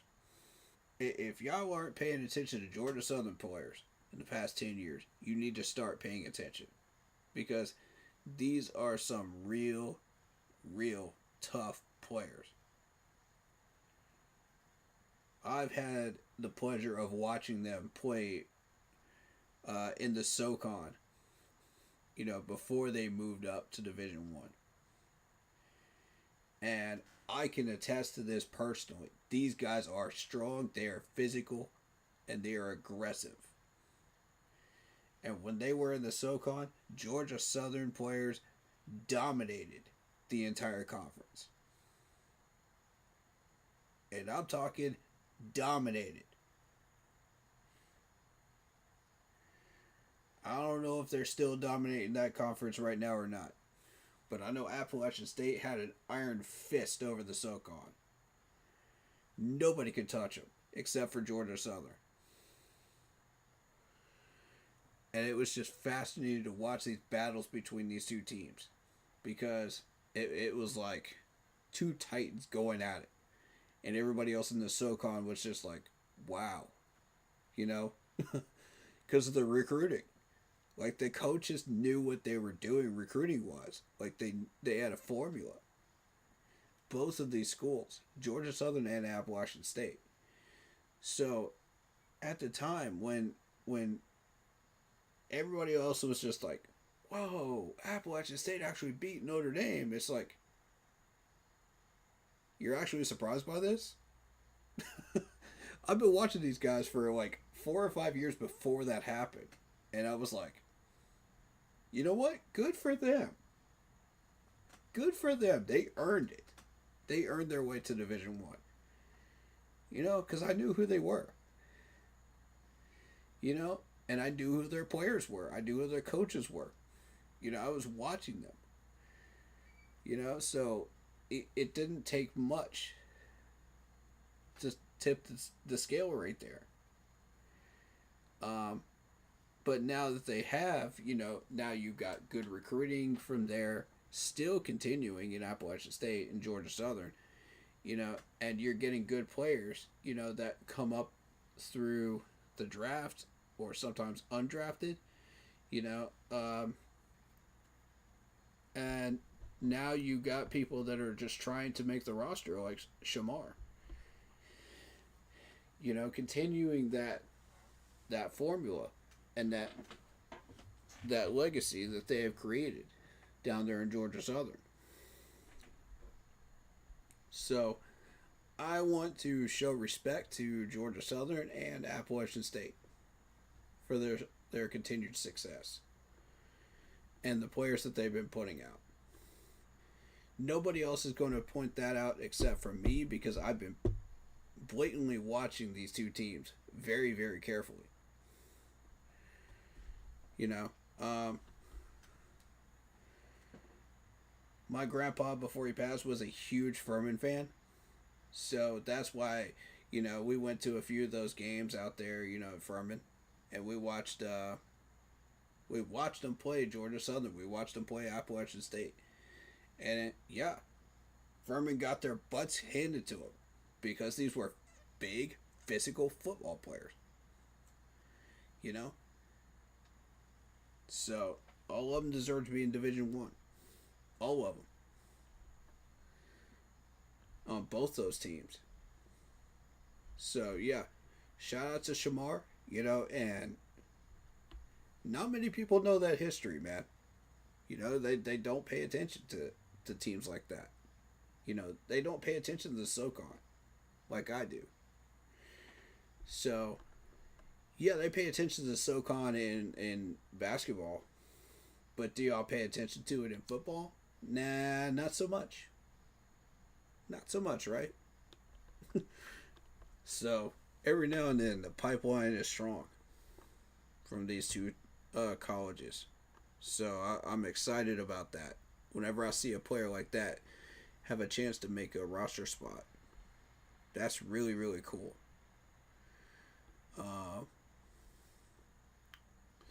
And some of these players can come from like random colleges like Alcorn State. You know, like who's even heard of Alcorn State as a college? See, that's my point, man.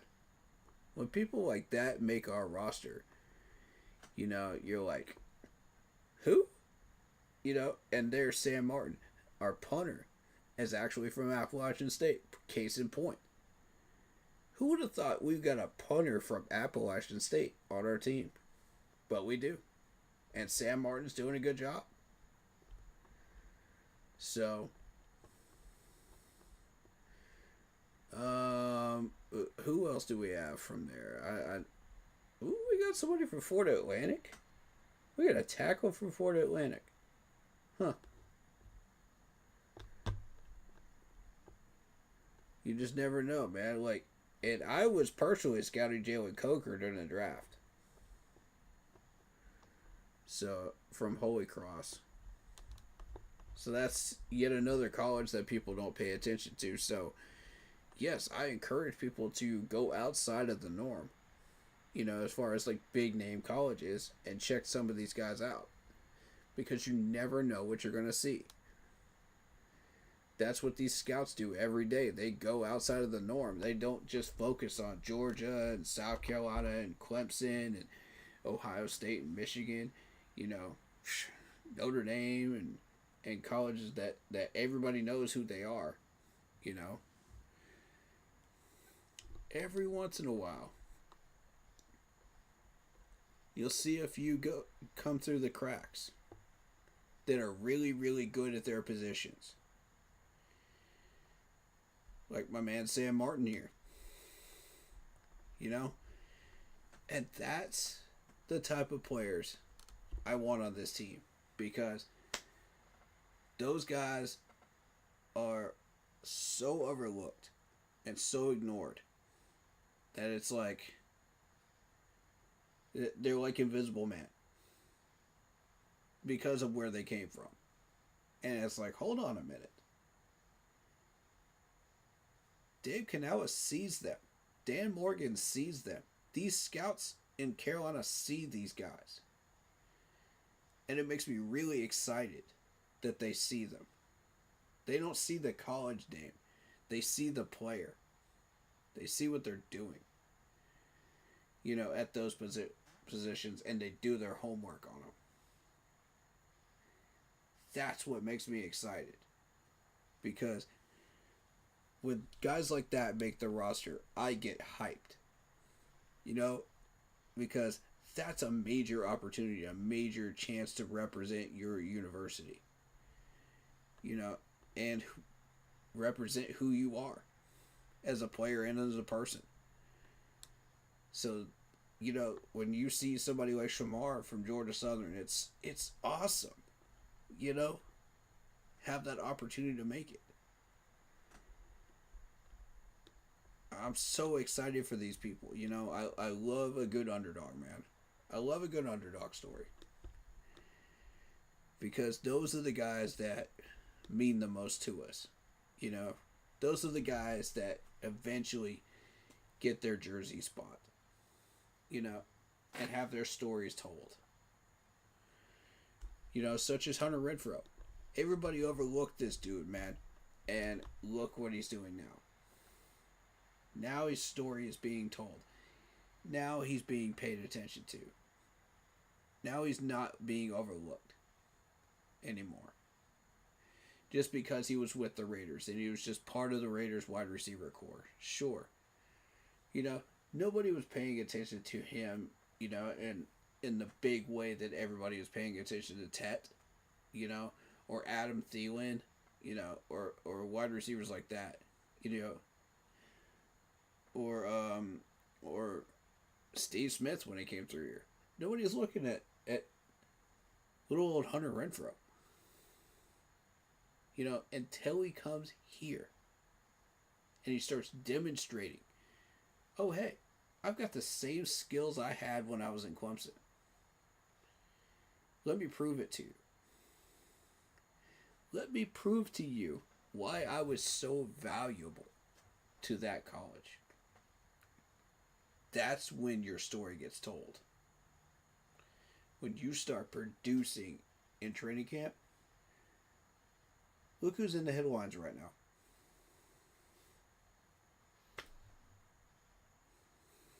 My point exactly. Shamar, Hunter, making headlines right now. Why? Because they're making plays. They're doing what they set out to do.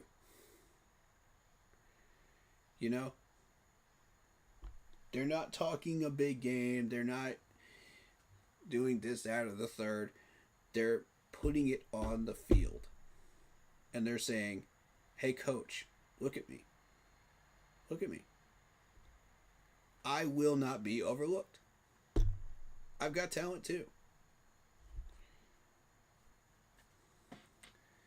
I love it. I absolutely love it. Some of y'all may get the reference. It's Hunger Games. But, hey, point is, it's the same point. These players are saying, I'm not going to get overlooked again. Y'all put me in a Panthers uniform on this training field for a reason. And I'm going to make sure you don't regret that. I'm going to make sure you don't regret taking a chance on me. Because I'm going to make you proud. So, that's a message for all the players trying to make this roster. Make the most of whatever time you have on that training field. Because you won't get another chance. At some point. Some of you will. Some of you won't. And for the ones that don't, you can feel confident that you have put everything that you have onto the table and have tried your absolute best before you were cut while trying to make this 53-man roster. You can say with a proud chip on your shoulder when you leave that practice field, I have tried everything I can to get these coaches' attention. Maybe another team will pay attention to me and see that film at that point. And that will get you put on another team.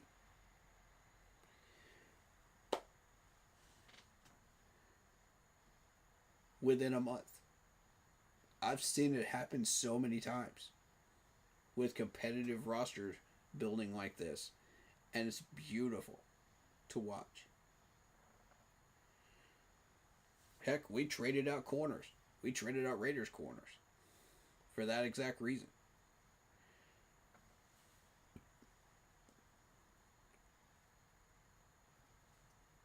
That dude was turning heads. And we said, okay, let's go steal him. Raiders didn't want him. Let's go grab him.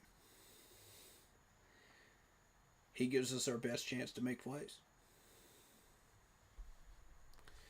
And possibly make a roster spot. So, yeah. I'm excited about all this, man. Like, training camp is such a fun time, man. For me. Because I get to evaluate these guys and really understand, like, who these guys are and what they really can and cannot do. You know, from top to bottom. And I learn all these players, even if they get cut. You know, because you never know when these names might pop up again somewhere else. And another man's trash is another man's treasure. You never know when one of these names might pop up somewhere and they become a really big impact player somewhere else because they fit better somewhere else. They make a 53 and away they go with their career. I'm just saying, like, that's why I take the time to get to know these guys. Because you just never know. I've seen it happen. Every once in a while, I'll see it happen. You know, the NFL is a tough, tough place if you're trying to make a roster. It's so tough. Let me give you an example of someone that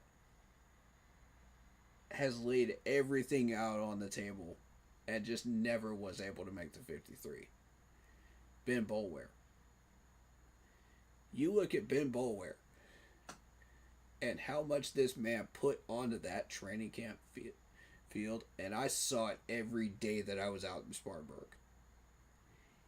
And it blew my mind. And it pissed me off royally that we couldn't get him on the roster. But I understood because we had so many linebackers at the time. You know, we couldn't fit him in there. And at the end of the day, I had to concede. You know, I get it. And it wasn't just because of the fact that he was from Clemson. And I know people are going to have their biased, you know, garbage come out with this. But no. My focus has always been on put together the best 53-man roster we can possibly do. Even if they come from South Carolina. Even if they come from some of the most hated colleges that I don't like. I don't care. I want the best Panthers 53-man roster we could possibly build. Period. Period. Exclamation mark. Period. That's always what it's going to be about for me. Always will be. So putting that bias aside, look at his talents, look at his heart. Look at how much that man laid out for this practice field. You know, in Spartanburg. 5, 6, 7 years ago? And that just shows you like how talented people were back then. You know, and that's what pissed me off is because we had people that were less talented than him on that field and less skilled than him making that 53 and making that special teams part of the roster and getting a bigger opportunity than him. And nobody on that field had a bigger heart. Nobody. He was coming in, bringing in the Clemson mentality, the all-in mentality, the championship mentality, the type of mentality that we're trying to build right now. And it's not about him being from Clemson. It's about the mentality. It's about the mantra. It's about him representing it in the best way possible with his talent level, with who he is.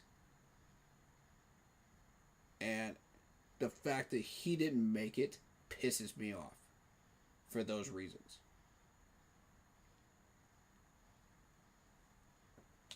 So when you're looking at, but it was a terrible coaching staff. It honestly was. It is what it is. But you look at things now, you know, we have the opportunity to put people like a Ben Boulware on this team right now with that heart that he wore on his sleeve. You know, that skill level of putting everything he can onto the practice field, onto the training camp fields. We have an opportunity to do that now. And I encourage Dan and Dave to absolutely weigh these players carefully. Because there's a few on here I think really, really deserve it. But I'm going to hold judgment until the end of camp. You know, the last week of camp. And then I'm going to push those players hard on stream for the 53. And I mean hard. Because you know how I am. I go full on. If I believe in a player, I will push. And you know what?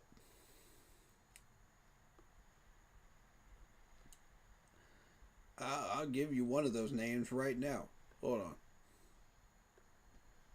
Hold on, y'all. Hold on, y'all. Because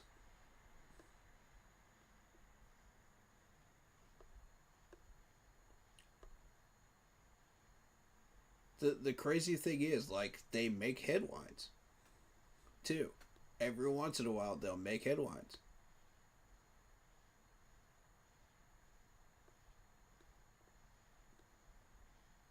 I think when you look at this roster and you really, really study it, we've got some very interesting players in here. And one of them is Navoa.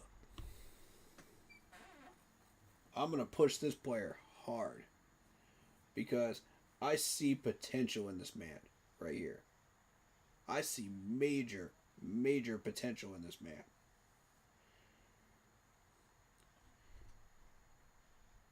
He literally studied Troy Polamalu.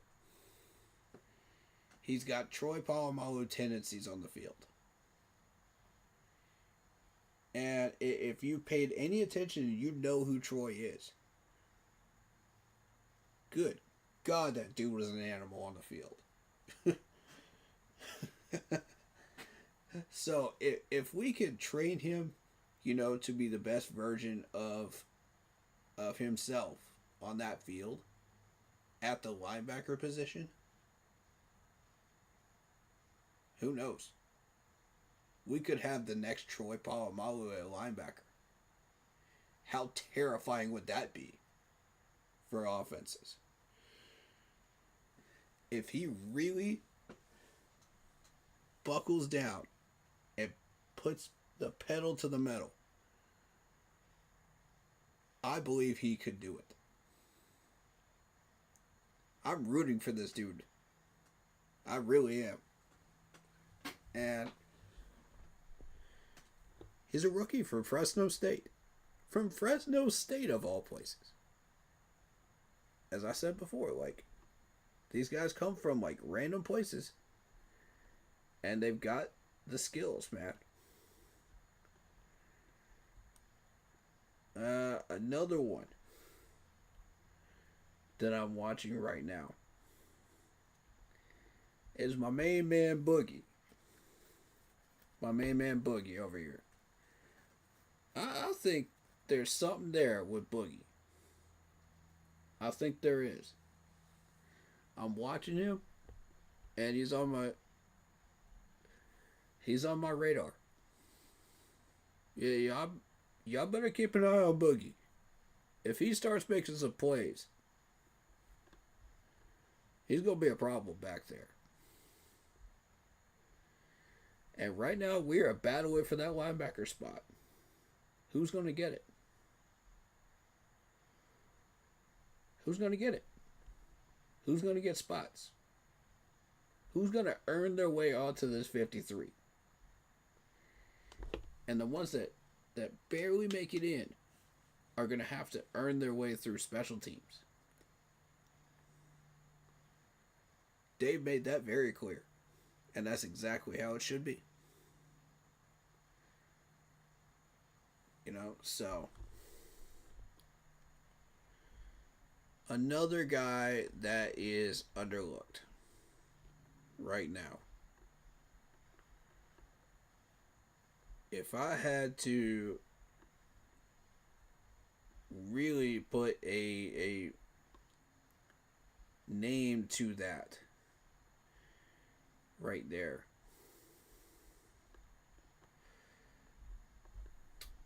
is Bam Martin Scott.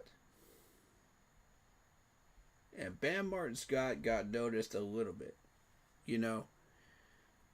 And I'll talk about Lathan in a second. But Bam Martin Scott, there's been not many questions about this dude. But he's got talent. I've seen him on the field during training camps when I was out there in Spartanburg. I watched it. Yes, I'm familiar with him. You know, I think he's got something, man. You know, he's got some potential, man.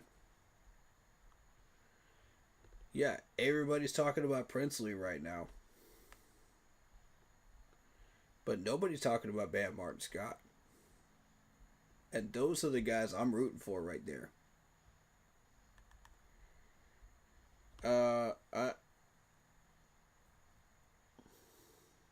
I stand corrected. He was a rookie. He's a rookie. My bad. It was somebody else I was thinking of then.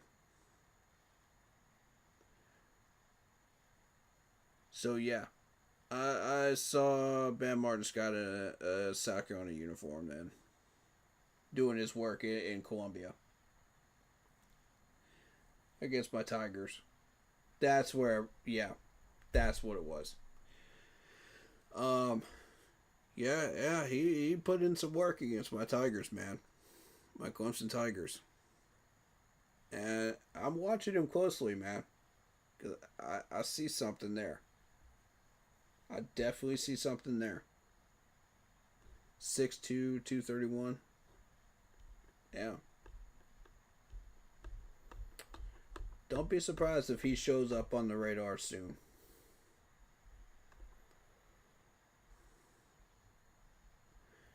And then you got my man Lathan. He made a pick on Bryce Young day 2. This is a man you definitely don't want to overlook. I mean, are we, by saying that we need a safety in free agency, Are we totally just not putting any faith in Lathan at all? The question's got to be asked. Uh, I've said this before in previous streams. You can't overlook the question. It's there. It's like a gigantic elephant in the room. Are we ignoring the fact that we spent a big draft pick on Latham? Just to throw him to the wayside? And get a free agent safety? Then what was the point of spending that draft pick on him? If y'all have zero faith in him. It's either one or the other, guys. You either have faith in the man or you don't. If you don't, we're getting a free agent safety, and we have to question now, why did we draft Latham? That leads to that question. You can't avoid that one either if you're going down that path. And the further you go down that rabbit path, the more important questions come up that you have to start asking.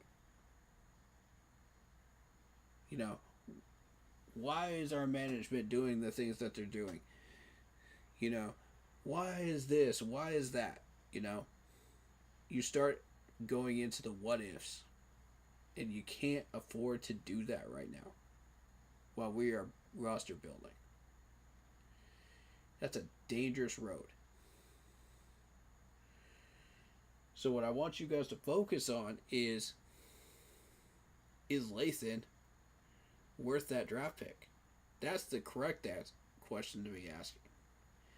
Which leads you down the other path of, okay, if the answer is yes, then we don't need a free agent safety.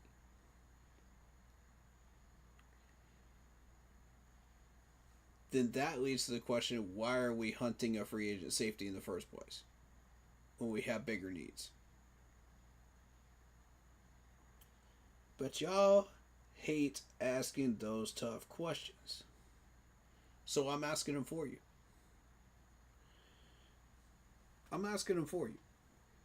Because I see both roads that people want to take here, and they want the best of both roads there, and you can't have both roads. I'm sorry, but those questions have to be answered. Whichever road you go down. You either believe in Lathan and Morig, or you don't. Period. I'm tired of debating this because it's the same old tired recycled garbage every year. Y'all find some player that we picked in the draft, and it's like, oh, why did we spend a draft pick on blah blah blah blah blah, fill in the blank player. It's like, oh, we need a free agent, in that spot now. When the player turns out to be really, really good. Y'all starting to see a pattern here? Because I am. And I see this all the time. With all due respect to all the people that believe in who they believe in. And they throw smoke at whoever they want to throw smoke at. I'm going to believe in who I want to believe in. Because I know these players. I know what we're getting ourselves invested in.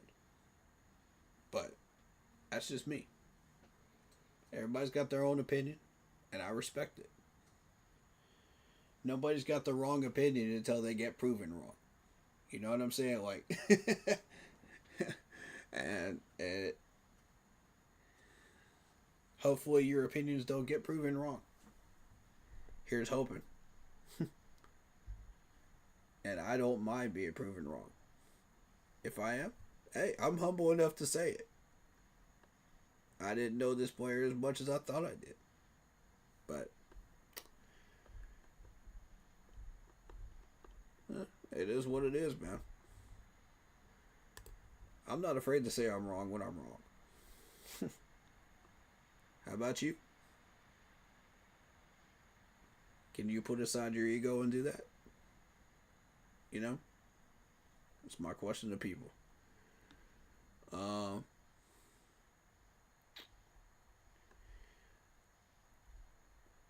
Yeah. Is there any? They did a live broadcast of training camp. Let's see this. Here we go.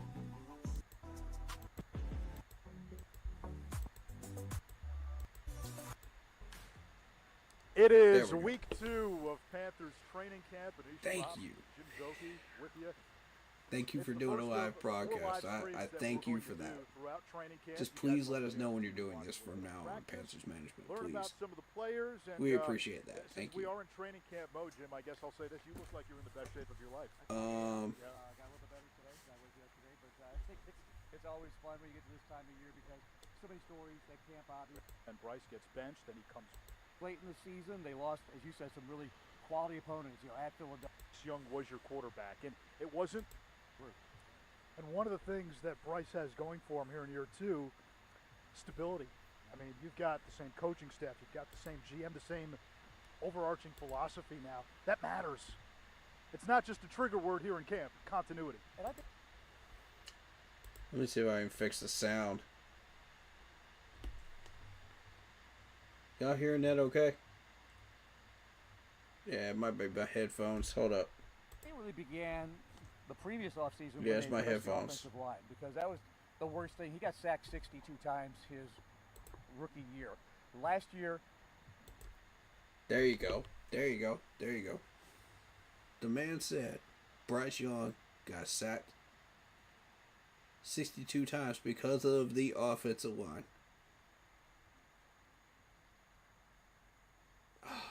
But y'all Bryce haters don't want to hear that, though. Y'all don't want to hear that, though. You're so focused on, oh, Bryce doesn't have the motor skills. He can't throw deep. He can't do blah, blah, blah, blah, blah. Fill in the blank. This, that, and the third. When he just keeps proving you wrong time after time after time after time. And he's going to keep doing it. Y'all better get used to it. But, oh wait, wasn't that what I said during his rookie year? Multiple times. But everybody wanted to ostracize me and say, oh no, Bryce sucks. Bryce is terrible. He's trash. He's garbage. He's raw sewage. It's like, come on. Really? You just heard it from a Panthers reporter. Come on, man. Yeah, y'all don't want to believe nothing.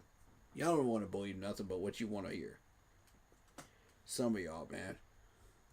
He got sacked 29 times. I know it wasn't as many pass attempts, but that gives you an example of how much better the protection was. So when you brought in Lewis and Hunt and solidified that offensive line. Exactly. Like, we literally showed you with the players that we brought in how much better his protection is. How much better he was doing in the last 4 games. It took a while to get that chemistry, but look what happened. Look what happened. So all you Bryce haters, where are you at? Where you at? I'm calling you out. Where you at?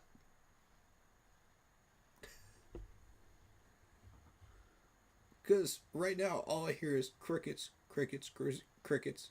I got proven wrong. Crickets, crickets, crickets, crickets.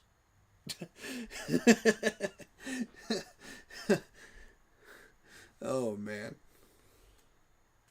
It made everything better, made the run game better, made his protection better. And now you can run your offense when your offensive line gives you those opportunities. Thank you. And also spoke to how Dan Morgan. Finally, somebody that understands this. Former linebacker. He wants to build this from the trenches. Finally, somebody that gets saw this. It with the offensive line investment a year ago. Robert Hunt, Damian Lewis. That unit comes back pretty much intact, and now. Look how much focus they're putting on this offensive line right now. I love this. I love this because this is exactly what we need to be doing. The offseason impetus was, okay, let's fortify the defensive front. Let's fix a run defense that was historically bad a season ago. Yeah, and they did that through free agency. They addressed it obviously in the draft rotationally with the edge rushers. So I think they did as much as they could in one off season to go after that. It was disappointing obviously that Josie Jewell didn't have his health, that he would be able to come out and play to start the season at least. But with Christian Roseboom, gives an example. They went out, got a veteran guy, very similar in what he can provide as a linebacker, where you don't have that huge drop-off. And now Trevin Wallace in year 2. So you get behind that first line of that defense. You get your inside linebackers in there trying to stop the run. Look at how much focus they're putting on the run defense right now. Two of the most important things that I was pushing for the past 3 years. Look at this. Shout out to these reporters. Can we give some love to these Panthers reporters right here? I don't know. I think one of them does like radio broadcast, right? Or both of them, if I'm not mistaken. I don't recall. But I just remember seeing one of them at least in the booth. During games. I could be wrong though. But hey, much respect to you two. And let me know the names of these two so I can give them their proper respect and due diligence for what they're saying right now, because this is excellent. This is what I came to see. And I think Trevin Wallace is poised to maybe launch a little bit further this year after last year having to take on so much because of the injuries that were around him. And you go back to up front, right? Last year, they got hit with injuries on the defensive line. Guys like Shai Tuttle, LeBrian Ray had to start 24 games. I love that Trevin Wallace was a point of emphasis. Thank you. Thank you. While everybody else is ignoring Trevin Wallace, you don't hear anything about this dude. Anything about this dude on most people's podcasts. After he got hurt, he kind of disappeared off everybody's radar. And now it's like, wait a minute. He's now relevant again? Bro, he's been relevant the entire time. The dude is the next AJ Klein. I've been saying it, and I'm going to continue to say it. While everybody else is not covering the Invisible Man, I am always covering the Invisible Man. Because I cover the people that are important on this team. These are now depth pieces in 2025. Bobby Brown is sort of what you envision. Free agent signing, coming over from the Rams, 6'4", 330. That's what you envision as a nose tackle in a 3-4 defense. Absolutely. And again, that's what they did with free agency. We got Jack Plummer throwing. Additions of guys veteran guys that can come in, play right away. Tershawn Wharton coming in. You've got a full season of DJ Wanham. Remember, we didn't get him till past the halfway point of last season, out on that edge as an outside linebacker too. But interior DJ Wanham, another one that's been ignored. Than having Derek Brown back. I mean, you got a guy that set a record for tackles for defensive linemen. Yeah, Derek Brown. Where was Derek Brown's name mentioned? Except in a few podcasts, man. That really understood the value of Derek Brown. Otherwise, he got injured and nobody was talking about him for about 6 months. Now all of a sudden, Pro Bowl Devin, it's like, come on, man. You gotta love and be frustrated with social media at the same time sometimes. Missing essentially all of last season. That's the biggest thing that happened in this offseason is the return to health of Derek Brown, who got back on the practice Saturday. Yes, yeah, so big we're point seeing of the emphasis. blueprint for how Dan Morgan wants to build this team, and then you take that one step further. Offensive continuity. Yes. It starts with the play caller and the head coach, Dave Canales, but you return the entire offensive staff, essentially. We talk so much about, young quarterback nature versus nurture. I think for Bryce, the way he finished last year, and now you don't have to go learn a new playbook. You just expand on what you learned last year. It's Correct. the same offensive line. Chuba Hubbard's back. You add Correct. Rico Dowdle. The receiving room has been upgraded. You've got more depth there. To me, all that helps your franchise quarterback. It does. And the way they use. Correct. He finally has some stability now. And this is what people were complaining about. Oh, there's been coaching changes, and there's been every excuse not to believe in Bryce Young and to throw smoke at him, and to throw heat at him, and people have done so. But how many people do you see supporting him, and showing him encouragement, and showing him love when he needs it? Those are the real ones. And y'all can call us Bryce sexuals if you want to. I don't care. Because where are those people that are calling us Bryce sexuals when this man started whooping the Falcons during the last game of last year? Where were you? Oh yeah, that's right. You were cheering for the Panthers just like me and you. You were cheering for this team just like me.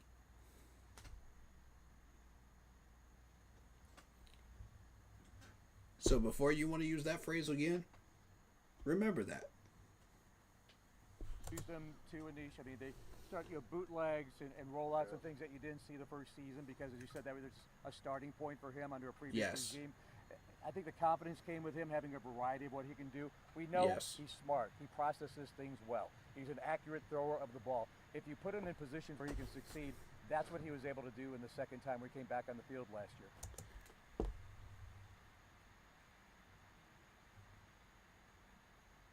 What have I been preaching for the past, 6 months?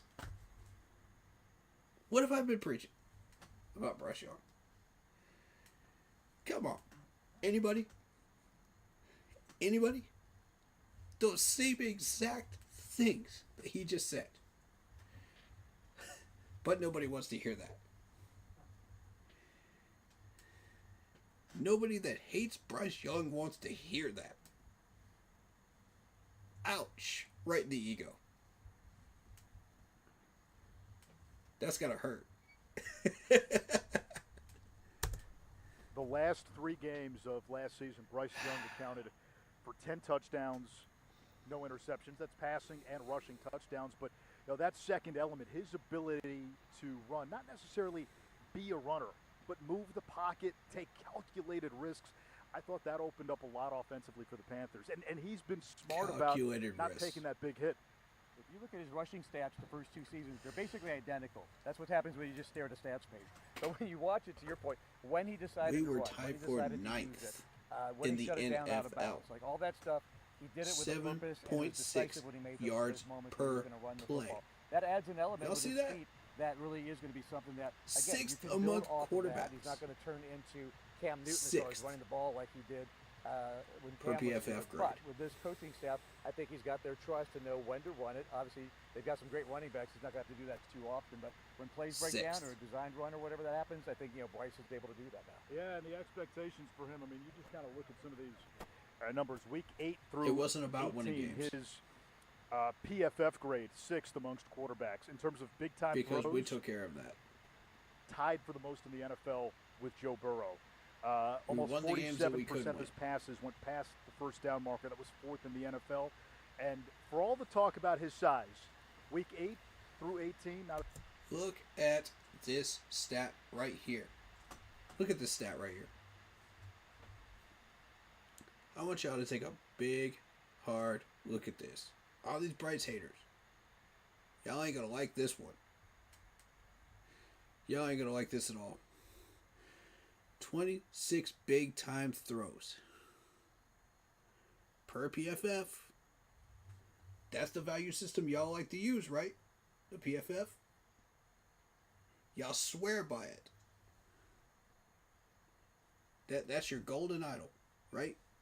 That's your golden idol system. Tied for first with Joe Burrow, who is supposedly the best in the league, right? That's who y'all keep arguing is the best in the league. Let that sink in. Single pass was batted down. And that's a big step. Like I always said, when he came out of college, there was concern. When we had Baker Mayfield here, that was an issue. But part of that was offensive line driven as well. Creating passing lanes for your quarterback to get through. Him knowing where they're available to him out there. You mentioned the big play passing last year. I think he had 30 of 20 yards plus in the passing game. These were not thinking. Oh, here's another one. Here's another one. Coming at you with another fact. Bam, bam, bam. Throwing the facts out here. Let's go. 46.5% of passes were first down marker, fourth in the league. Throwing fact after fact after fact after fact at you. But y'all don't want to hear that because you hate Bryce that much. I don't get the tunnel vision. I don't understand it. At this point, I don't get it. Again, per PFF. The system y'all swear by.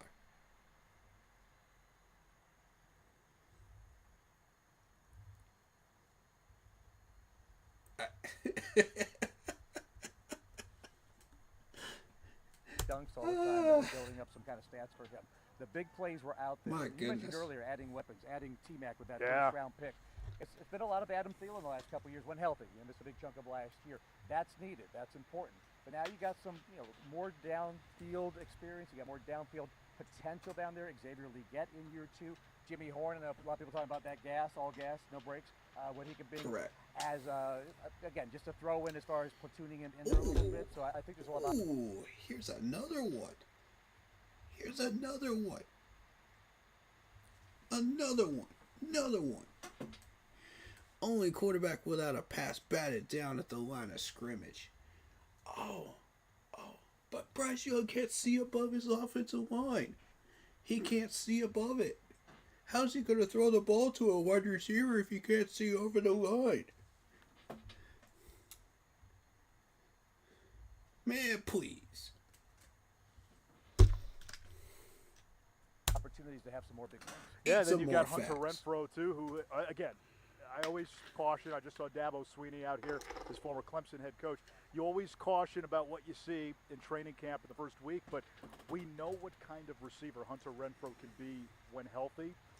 He is now healthy after a few seasons where we saw his weight drop. He had ulcerative colitis. He seems to have a handle on that. Again, that's another potential piece to this receiving group. 100 yards, 100 catch guys. Oh, but I have no idea what I'm talking about. I'm just sipping on my drink. The last year and a half or so. Sipping on my drink. Illnesses, but he looks completely healthy out here now, and it adds to the competition. I think it's the Just deepest sipping on the haters. group on this team, which was not the case a year or two ago. And you start looking at the veteran guys that are competing, guys that are receivers that also can help in the return game. He brings that. He brings veteran experience. He brings return game ability. So he's not just a receiver. Yeah, and again, we live in the city. Love right? it. Go around town. Love it. Come on There with the is Hunter a sense of Renfro optimism talk. around Let's this go. team. Internally, within the building, you heard Derek Brown said it the other day, there is a belief that this team is now back on the right path. The arrow was pointing up at the end of last season, and with all the pieces coming back, obviously Derek Brown being a significant one coming back from injury, there is a strong sense of optimism on that practice field. It is, and it's warranted. Yeah. I think, again, nobody's throwing a parade for going from 2 wins to 5 wins. Sure. But it's the potential of what we saw in the stretch run of last year. It was 1-7 at the halfway I know. point. Then Bryce comes in, and things get going. They win against New Orleans. They go to Munich. They beat the New York Giants.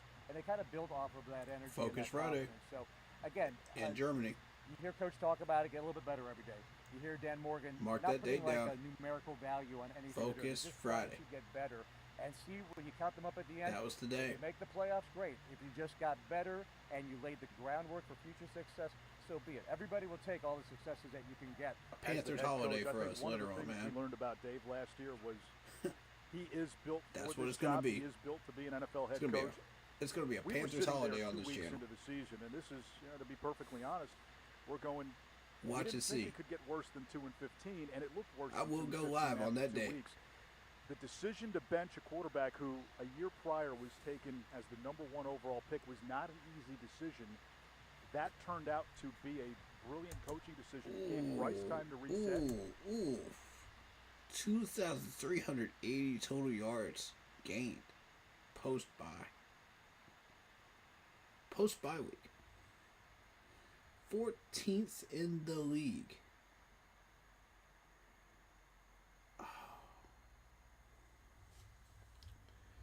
Oh, but Bryce can't do this. Bryce can't do. Shut up. I don't want to hear from the peanut gallery no more, man. You've been silenced. The Barnum and Bailey Circus has retired years ago. Go join them. It gave the players time to see that, hey, the system works, because Andy Dalton played really well in week 3. That faith was rewarded, and then Bryce did what he needed to do in the interim, came back, a different quarterback. Again, those are not easy decisions, and again, we don't know where this movie is headed, but if it continues in the direction that it was going in at the end of last season, I think years from now we may look back at that decision by Dave Canales as not only a tipping point for that season, a tipping point for the franchise in their narrative arc. When you take over a team as a coach that inherits a quarterback and personnel, you have to undo a little bit of stuff. You do. So you do what you want to do, but you also have to undo what you're doing. And again, not going to point fingers and whatever about the first rookie year in the regime and the coaching staff he had, but there were a lot of voices that were talking to him. He was anointed the starter. A lot was thrown at him right away. And in hindsight, you look back and go, he needed more time. He needed more time to learn, to be a pro. And that time off last year in between where he sat and watched for a number of weeks provided that something he didn't have his rookie year. And when he came back, again, it wasn't gangbusters the first week or two when he came back, but you saw the acceleration as it went on. And I think that's what gives a lot of folks the hope and the optimism, because it wasn't just one game in a vacuum. It wasn't just week 18 and 5 touchdowns. It was a gradual buildup. The first game against the Saints, played well enough, and he made the crucial plays he needed to play. They find a way to win. Same happened in the game against the Giants in Munich. And I remember we had the bye week after that game. Right. Kansas City's coming to town. And all of us, as much as we wanted to cannonball into the pool, we kind of dipped the one toe in and we said, okay, we're going to see any actual Saints just fired their head coach. The Giants just cut their quarterback. You got those 2 wins. But this Kansas City game will reveal how much progress is made. And then you walk away from that game. And I think that's I see when the pass rushers doing their thing back there. He just went toe-to-toe with Mahomes. Okay, who was that? City, Tampa Bay, and then just kept it going after that. Got on a roll. Who was that? Mentioned going down to the wire with them. So I think those weren't wins, but those were building blocks to success, confidence that he had, and led to some wins late in the season, like at the very end against Atlanta. His team went to overtime 4 times last year, and they won 3 of those 4 games.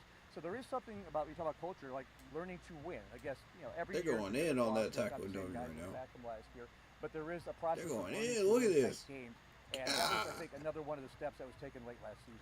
Yeah, and again, Bryce, to revisit that Week 18 game, that wasn't a game in a vacuum. There was nothing fluky about that. That was a crescendo of what had been building since he returned. No. Show us that drill again. Giants, you go show us that drill again. With Mahomes, you almost beat the Eagles. You go on the road. As much as I love seeing this too. Against Atlanta, Week 18. But I want to see that drill some more, man, because that drill is amazing. You see how hard they were hitting that thing, man? Woo. Fire. 5 touchdowns, and that was a game where, the defense, along with someone like Mitchell Evans, who's a rookie out of Notre Dame, who's skilled at both being a blocker and a receiver.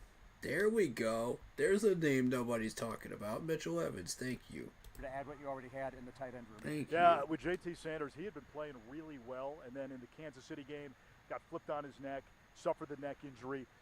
When he came back, wasn't quite the same, but he trended really well prior to the injury. He's now in year 2. The rookie class last year, I think sometimes people can get a little misled by rookies. Hey, this guy isn't a star, this guy isn't a star, but if you can find starters from your rookie class, and not just the guys you drafted, but Damani Richardson might be a starter this year at safety. Jalen Coker. Damani Richardson showed really well as a rookie last year. He's going to factor into the wide receiver conversation once again. And then, Shaw Smith-Wade could end up being your starting nickel. Trevin Wallace is penciled in right now to be He will be the starting nickel. I'm going to tell you that right now. There ain't no ifs, ands, or buts about it. Shaw Smith-Wade will be the starting nickel. That's where he was last year. starting linebacker. Obviously, Liggett, that's something that hadn't happened in the previous few years. So now you have a chance to stack another draft class onto guys who already showed that, hey, they can help out in some capacity from a year ago. And that's always traditionally been how you build an NFL roster. You draft for longevity, you have player control for much longer. The salaries aren't as exorbitant if you go free agency. They did a good job in plugging positions that they needed to address right away, especially on defense, in free agency. And you get that. Someone like, we haven't talked about, well, we will, but the Trey McMerrick at safety was a huge addition. That's a 4-year, that's a long-term play there. But a lot of times you just kind of need to stop the bleeding with, you said, a historically bad run defense last year. These young players that you talked about are the core that will be here for a long time. In a lot of cases, like Chuba Hubbard, get a second contract. Like J.C. Horn, Derek Brown, get a second contract. And that's where you really build your leaders and your culture from that point. Yeah, and I had a chance to talk with Dan Morgan about that in the offseason. That's a big selling point. Hey, you come here as a draftee, you play well, you'll be rewarded, and you'll have a chance to have your name up in the Hall of Honor with some of the greats. And you look at Derek Brown, you look at J.C. Horn, you look at Chuba Hubbard, guys that you mentioned. I think we're looking at maybe Ike Ekwonu, big season for him, Bryce Young. Guys that you hope can stick around for a long time and be a part of that homegrown core, because we've seen that movie before here. Homegrown core is what has led largely to the two best Panther teams. That's correct. I was kind of watching Jake Plummer's footwork and stance there. He looked good. Good throws.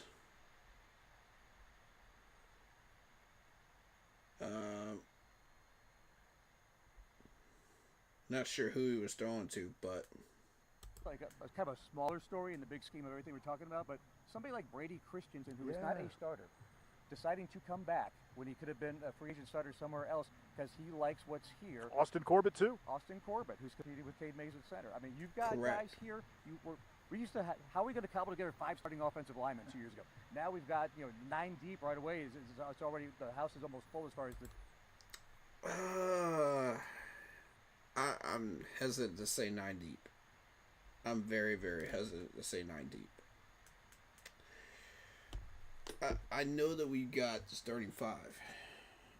I'll say 7 deep. I'll say 6 or 7 deep. That's where I'm going with that. A lot of these depth chart people on this offensive line need some work. Zavala needs work. Icky needs work.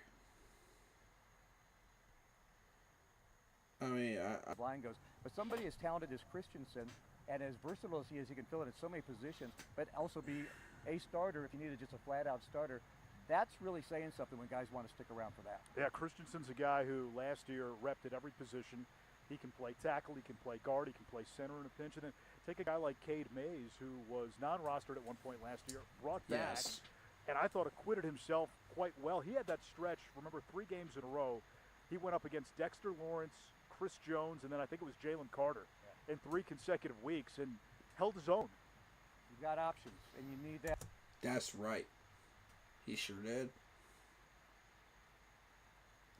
And Dexter Lawrence is no joke, man. I should know. He's a former Clemson Tiger. I know this dude. I watched him in the orange and white before he ever became a Giant.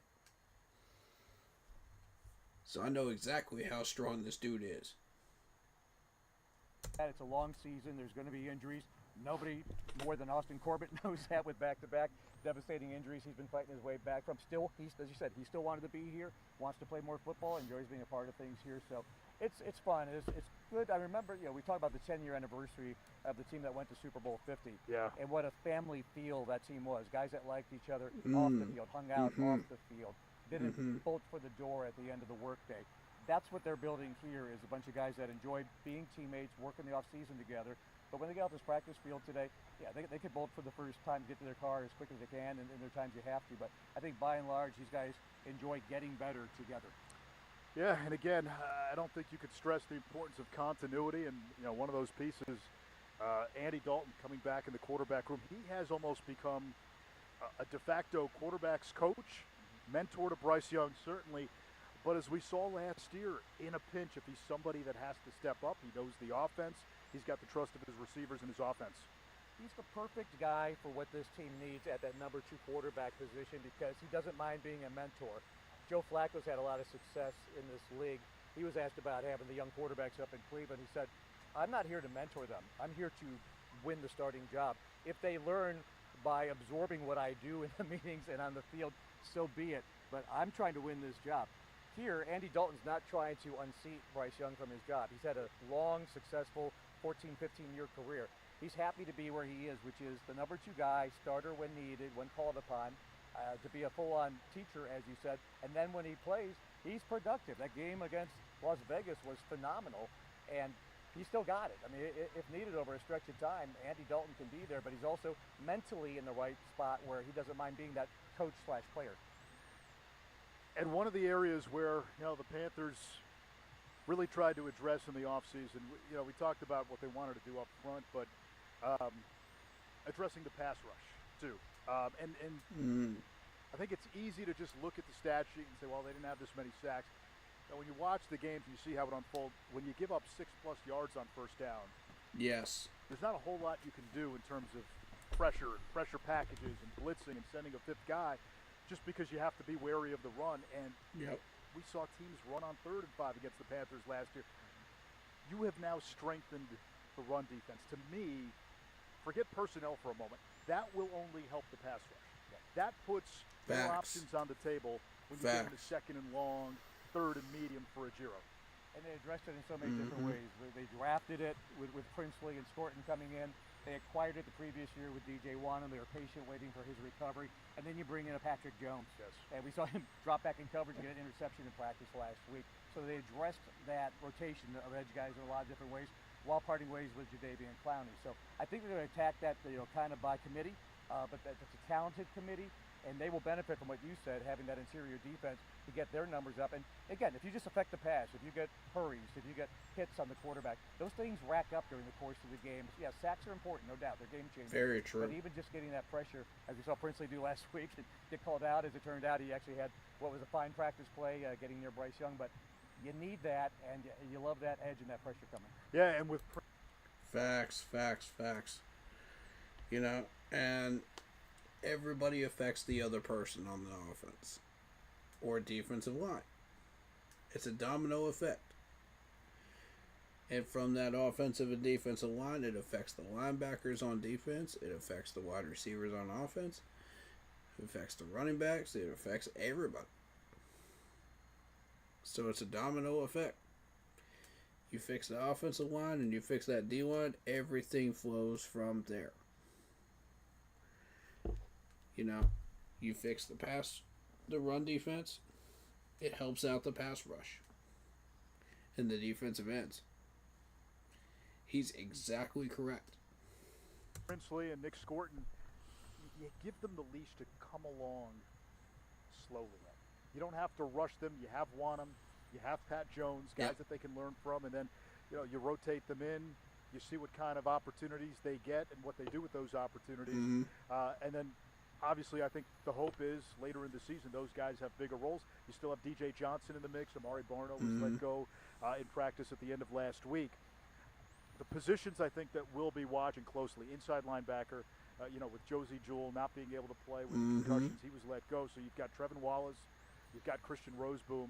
Not a whole lot beyond those two. I think at cornerback and certainly in the secondary. You get past Mike Jack, you get past J.C. Horn. Shamar Bartholomew, to me, is a guy who's interesting. He was rostered all of last year. He had the most waiver claims of any player at the end of cuts last year. The Panthers had the number 1 claim. They were able to get him. And then in the secondary, you got Merrick. You know what he's going to bring to the table. A guy who can play in the box, big hitter. Damani Richardson, still inexperienced. You got a rookie in Lathan Ransom. Is that an area where Dan Morgan maybe goes out and gets a veteran who was let go by somebody else. I think if need be, and I think that's what these sessions are about, is learning, not if they're finished products, but where is Ransom right now? What is his development being a rookie player? What can you expect of some of these guys that may have it? Like, we didn't know a year ago at this time that Damani Richardson would be the impact player he is. All excellent questions, and the right questions you should be asking right now. So just because we don't know doesn't mean it can't develop. It may not be here in July, but during the course of the season, those guys, again, given the time they need to cook, can develop and become the kind of players you want. And if they're not, that's where you make those. The roster is a floating piece of art that is always changing. Ooh, a floating piece of art. I like that. I like that.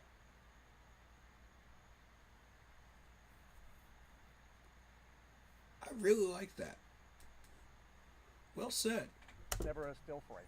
So it's always going to be something, when you need to, you can add to it. When you have an injury, you add to it. But I think they're wanting to see what they've got with some of the guys they brought in, because everybody's here for a reason. Everybody's here because they like them to some degree to make this roster or fill some kind of a need. Yeah, and the bottom line is, from what we saw on this field a year ago to now, far more depth. Yeah. And you mentioned corner. We don't know. Inside linebacker, we don't know because of the Josie Jewell thing. But you might have depth, and it's just not had the chance to show what it can do yet. But that's what it is. Overall, I think there's a great sense of, like, this team is deeper. It can survive a Josie Jewell not being able to play.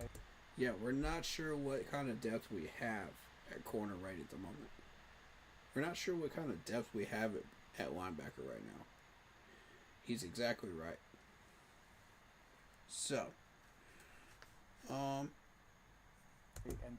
moving on. So we'll see. And we talk about these young guys that are coming in. Trevin Wallace was a guy last year who wore the green dot for a while. A lot was asked of him right away as he was able to do a lot, but then he became, like, by de facto, because of injuries, he had a leader on the field. And then before he got hurt, he was thrown into the fire. I remember that first game in Chicago. We talked to him after the game.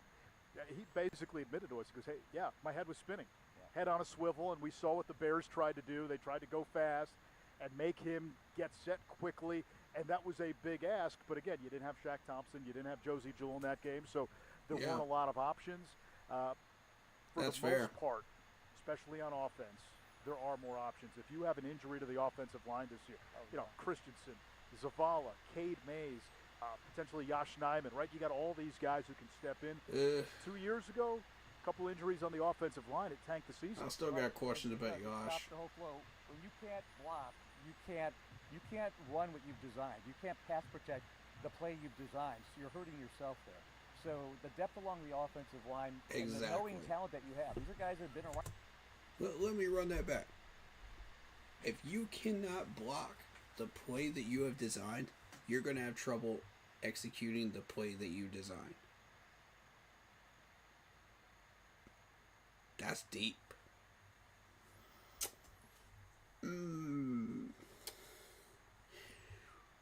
Wow. This is talent you know. You know basically their range of how good they're going to be. I do like in the running back room how they add Rico Dowdle from Dallas, because a lot of teams will go, and it's fine to do this, different style running backs. So you certainly have third down backs on this roster and scat backs and big bowling ball backs. But they kind of duplicate a little bit of the skill set of Chuba Hubbard, so that you run your offense kind of the same way when Rico Dowdle is in there, the way you do with a Chuba Hubbard. And you're actually seeing a lot more of that now across the NFL. And Dowdle last year for the Cowboys, 1,000-yard rusher. I think he had close to $150 against the Panthers on this very field. We added that total. We did. Yep. Another South Carolina kid, by the way, who played his college ball at the University of South Carolina. So you got Rico Dowdle, who gets to be a Carolina Panther. And then beyond him, we know Jonathan Brooks is out, but they went and got Trevor Etienne, rookie out of Georgia, who played his college ball at Florida as well. Another guy with great speed, averaged better than 5.5 yards per carry in college. He's also an option in the return game, and returns this year. We're going to talk to Tracy Smith at some point on one of these live streams. I think there's going to be a lot more emphasis, because that's hidden yardage, especially with the new kickoff rules. Absolutely. Take advantage of that. The rules are designed now where you can get those hidden yards, as you say. And Etienne, The fact they spent a fourth-round pick on a running back a year after spending a second-round pick on a running back they were waiting to rehab tells you that they're very committed to running the ball. But also, you hedge your bet against in case Brooks is out, and he may very well be for the entire Did y'all season. see that You've juke got another right young there? developing running back who helps with special teams. So he Oh kind my of duplicates God. a little bit to some degree of what Jonathan Brooks might have done in the run game, but XL, he adds okay. the whole special teams element as well. And you got Raheem Blackshear. So again, you just have depth. And Jimmy Horn. And Jimmy Horn. So you've got depth, and Renfro can do that, and David Moore can do that. You've got all these different backs. All right. And See receivers that? can help with special See teams. that throw? When I look at the offense, to me, one of the Good. key things in On 2025 target. is if the offense, and it starts with the quarterback, obviously with Bryce Young, if he just takes I that got my next evaluation step, eyes on right now. this team will be instantly better. If he takes I that am great listening leap, to these guys, but I got my evaluation just eyes has a on. chance to be a real. All right. So is he stepping into the throw?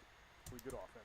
And I think the Yes. expectation for when they drafted him, even with a different coaching regime, He did overthrow it a little bit, but it wasn't by much. he doesn't have to be the best quarterback. He doesn't have to be Dan Marino. He doesn't have to be Joe Montana. They want a point guard. If he can distribute the ball to all. Did y'all hear that? He doesn't have to be Dan Marino. He doesn't have to be Brett Favre. He doesn't have to be all of these legendary quarterbacks. All he's got to be is the best version of himself. That's what I've been saying. But all these people want to compare him to all the greats, and then they say, "Oh, this quarterback's garbage," and blah blah blah blah blah. Stop making those comparisons. He's not any of those players. He does not have that caliber of talent. Stop it. He is Bryce Young. Period. So let the man be Bryce Young. Why do we need to have this endless debate over, who's the better quarterback, Bryce Young or blah blah blah? Stop, man. It's not necessary. It's not necessary right now. Let Bryce be Bryce. The legacy itself will take care of itself later on. Then you can make those comparisons. Once he's done all these things, then you can say, okay, Bryce ranked here on that list. And have those conversations. But right now, let Bryce be Bryce. That's what I'm saying. Let the man be himself. The best version of himself. And the rest will take care of itself. The guys run the offense, distribute the ball. He may never end up being like a big stats leader in this league, but run the offense efficiently. Exactly. Again, we're not talking about the game manager. We're not talking to that term, which is actually a compliment in many cases. But if he could just distribute the ball, run the offense, be smart, those things will make everything around him work. He doesn't have to do it by himself is what I'm saying. He doesn't have to be the Patrick Mahomes, I'm the star of the show. I either have to pass for it or run 20 yards for it. He's got talent around him that he's supposed to utilize. Yeah, and again, you have him Yes. on a rookie contract for 2 to. Talk, my man, talk. Tell them, man. They don't want to hear that, though. They're too busy in their tunnel vision, man. They don't want to hear what this man just said right here. They don't want to hear that. But that's exactly what you need to focus on. Let Bryce be Bryce. That's what I'm saying. 3 more years with the Stop talent hating that and he believe. has around him, the continuity, the familiarity. Even a guy like T-Mac, Tedero McMillan, I know the I'm rookie. never going to get to you guys, Those man. guys have known each other since high school. They played against each other in high school. Bryce lobbied for the team to draft him. It's good on the table, they say. And Exactly. That's the type of person Bryce is. Yet y'all want to hate on that? Y'all want to hate on that? I know I'm never going to reach these people. I know I'm not. The only thing that's going to reach these people is winning. No, he kind of refuted the standing on the table part. But anyways, there's a connection there, and there's a comfortability, and that's where you're building team chemistry with a guy that I think that's going to be one of the, obviously, first-round pick. and a high first-round pick at that, that's going to be a lot of intrigue. Is like, it doesn't have to be week one, but what's that going to look like over the course of the entire season? Because the expectation is when you do make that kind of a move, instead of going defense, he's going to be a number one receiver, and he's going to change the complexion of this offense. All right. Team chemistry. Did y'all see the emphasis on that? I like these two. I like these two. All right, he's Jim Zoki. I'm Anish I need Robb. more of these. We hope you enjoyed this Panther stream of practice. We will be back with you August 1st. That is the next live stream. Catch it on Twitter. Catch it on YouTube. August 1st. All right, mark it down in your calendars, guys. August 1st, August 11th, August 19th. Thank you. Thank you. This is what I've been waiting for. Thank you. Thank you. Thank you. Now we can work around this stuff. Now we can plan this stuff, man. Anybody that wants to live react, mark those down.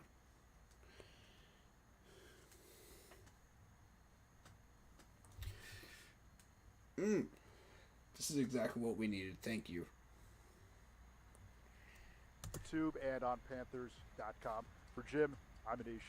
We'll see you next time. Jim, Anish. I hope I said that right. Excellent. Excellent live stream. Excellent. Excellent. We got more out of that 32 minutes just from these two talking than we would have gotten from hours and hours and hours upon hours of just random debates over who's better than who and blah, blah, blah, blah, blah.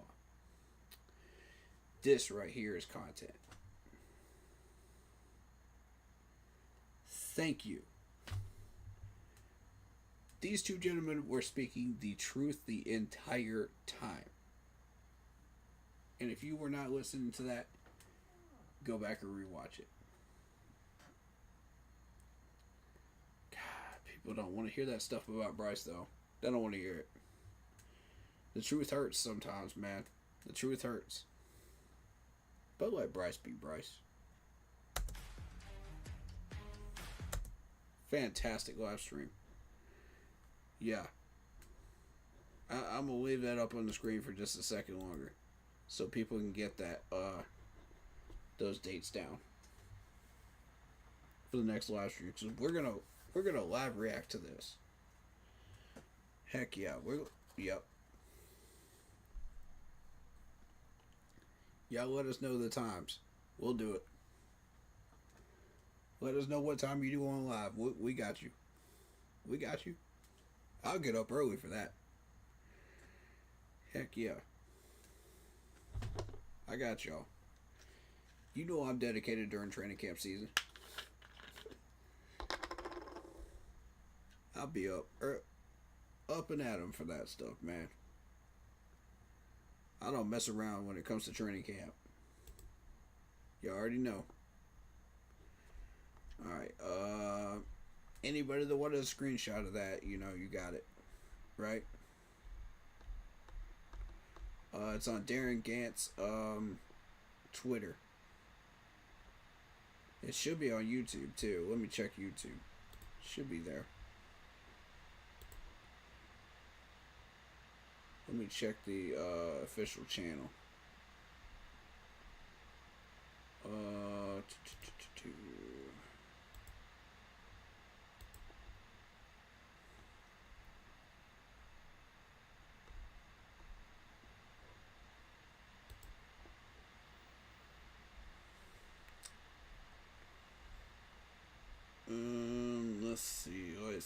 Let's see.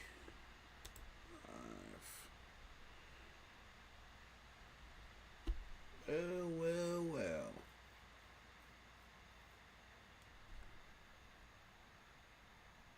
Hours ago.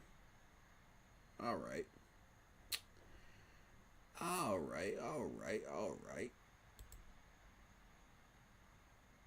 And I'm assuming that's the one we just watched, right?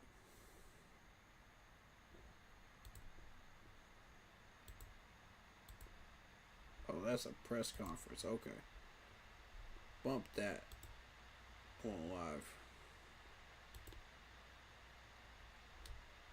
Bump that. I want the live streams. So I'll tell you what, since it's late, I will do the press conference tomorrow. I'll loop that in with day 6. With day 5, actually. Day 5 is what it officially is because of the day off. I don't count the day off. You know, as part of the training camp numbers. When I put them in the titles. So, officially, guys, tomorrow will be day 5 of these training camp days. Day 5. Everybody else is going to be putting day 6 in the titles. No, it's day 5 because they had a day off. I want to make sure that's clear. Alright,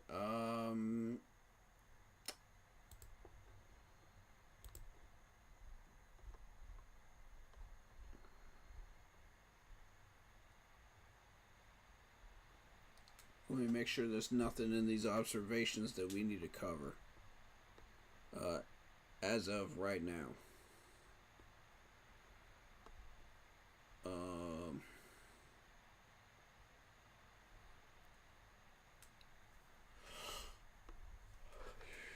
Everybody's going to be making a big deal out of that fight between Chuba and Trevin. I mean, Tershawn. Nah, it was Trevin. It was Trevin. My bad. But yeah.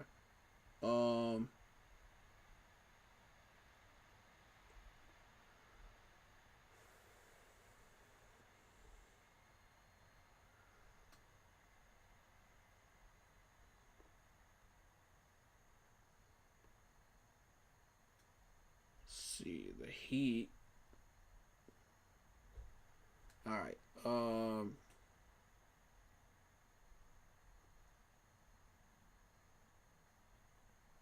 Here we go. Here we go. Here we go. This is the stuff I want to cover right here. Bryce Young hit a crosser on that T-Mac pulled in on the run. Okay, cool. Yeah, we saw that in the highlights, I think. A little bit of pressure. Kind of had to move off the spot, get the ball out quickly so he could get a really well executed play. Yep. T-Mac flashed that speed and stride one-on-ones Monday. Getting past Mike Jack. Okay.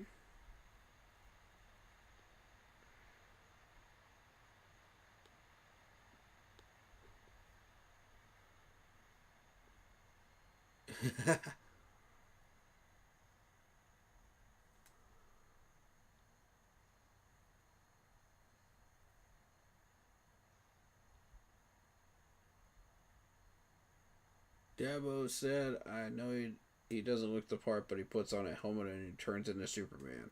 Talking about Hunter Renfrow.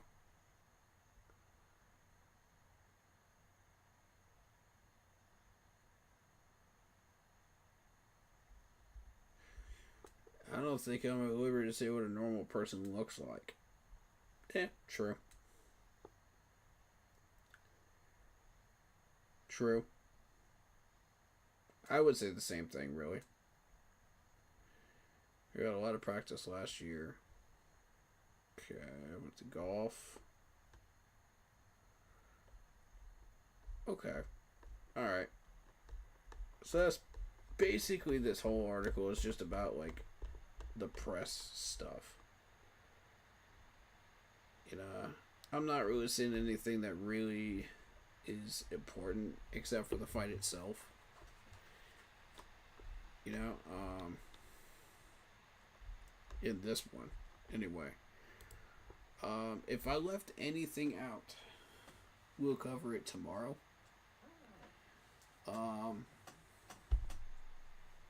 For day 5.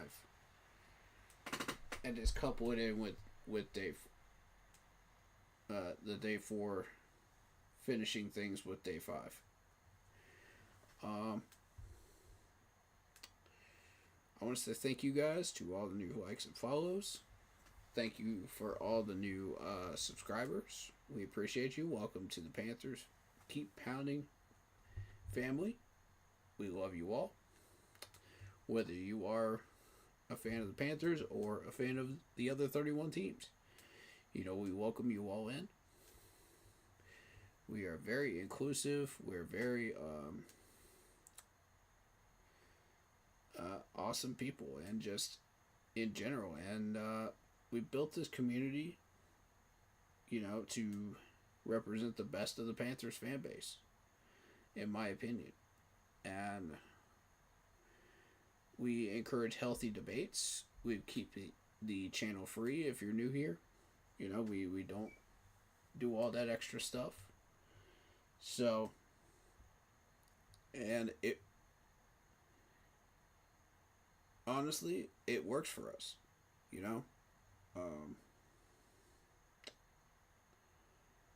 but yeah, these streams are mostly Panthers content, and I will leave you with this piece of wisdom for tonight.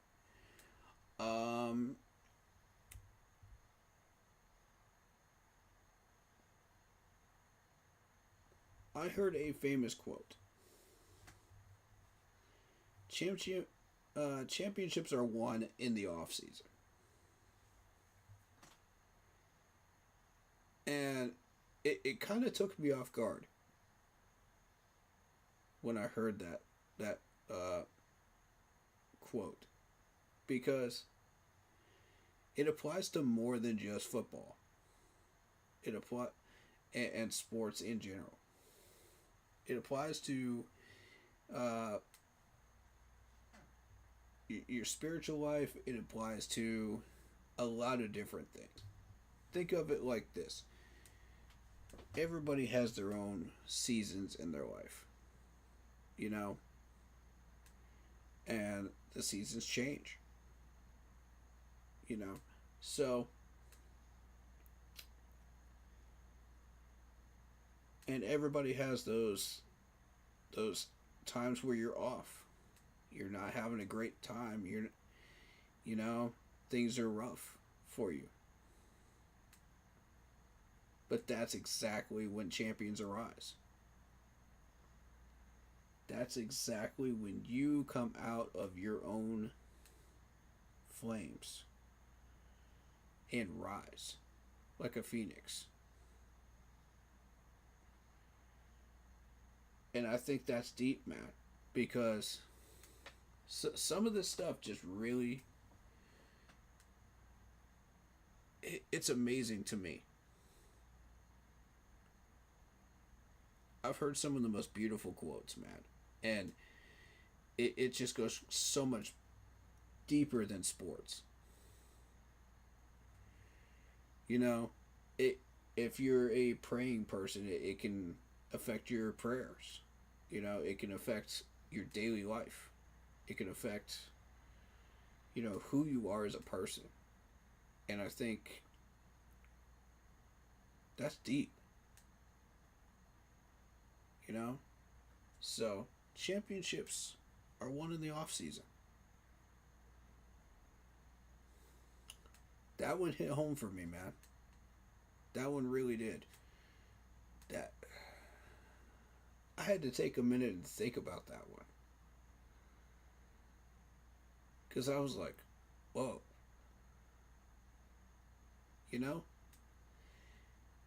And it leads me to our team slogan of leave our mark, that we have now. What does leave your mark mean for you? What does that mean to you? We didn't put too much emphasis on that before, but I think now is a good time.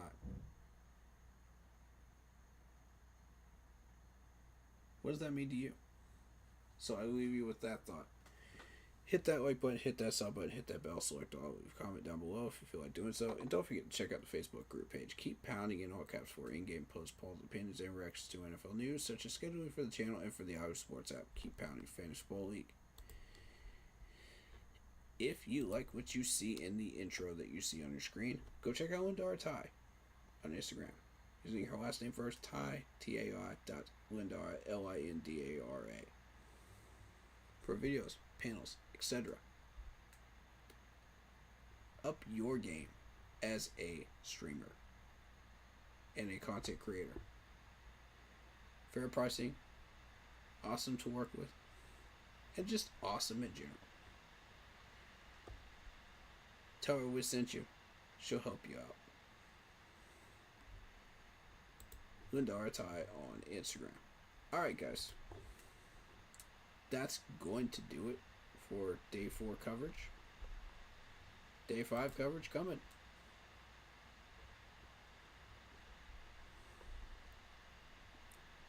You know how we are around here. You know what we do. We stay happy, healthy, and well. And we keep pounding. And I will catch you guys in the next one. Peace.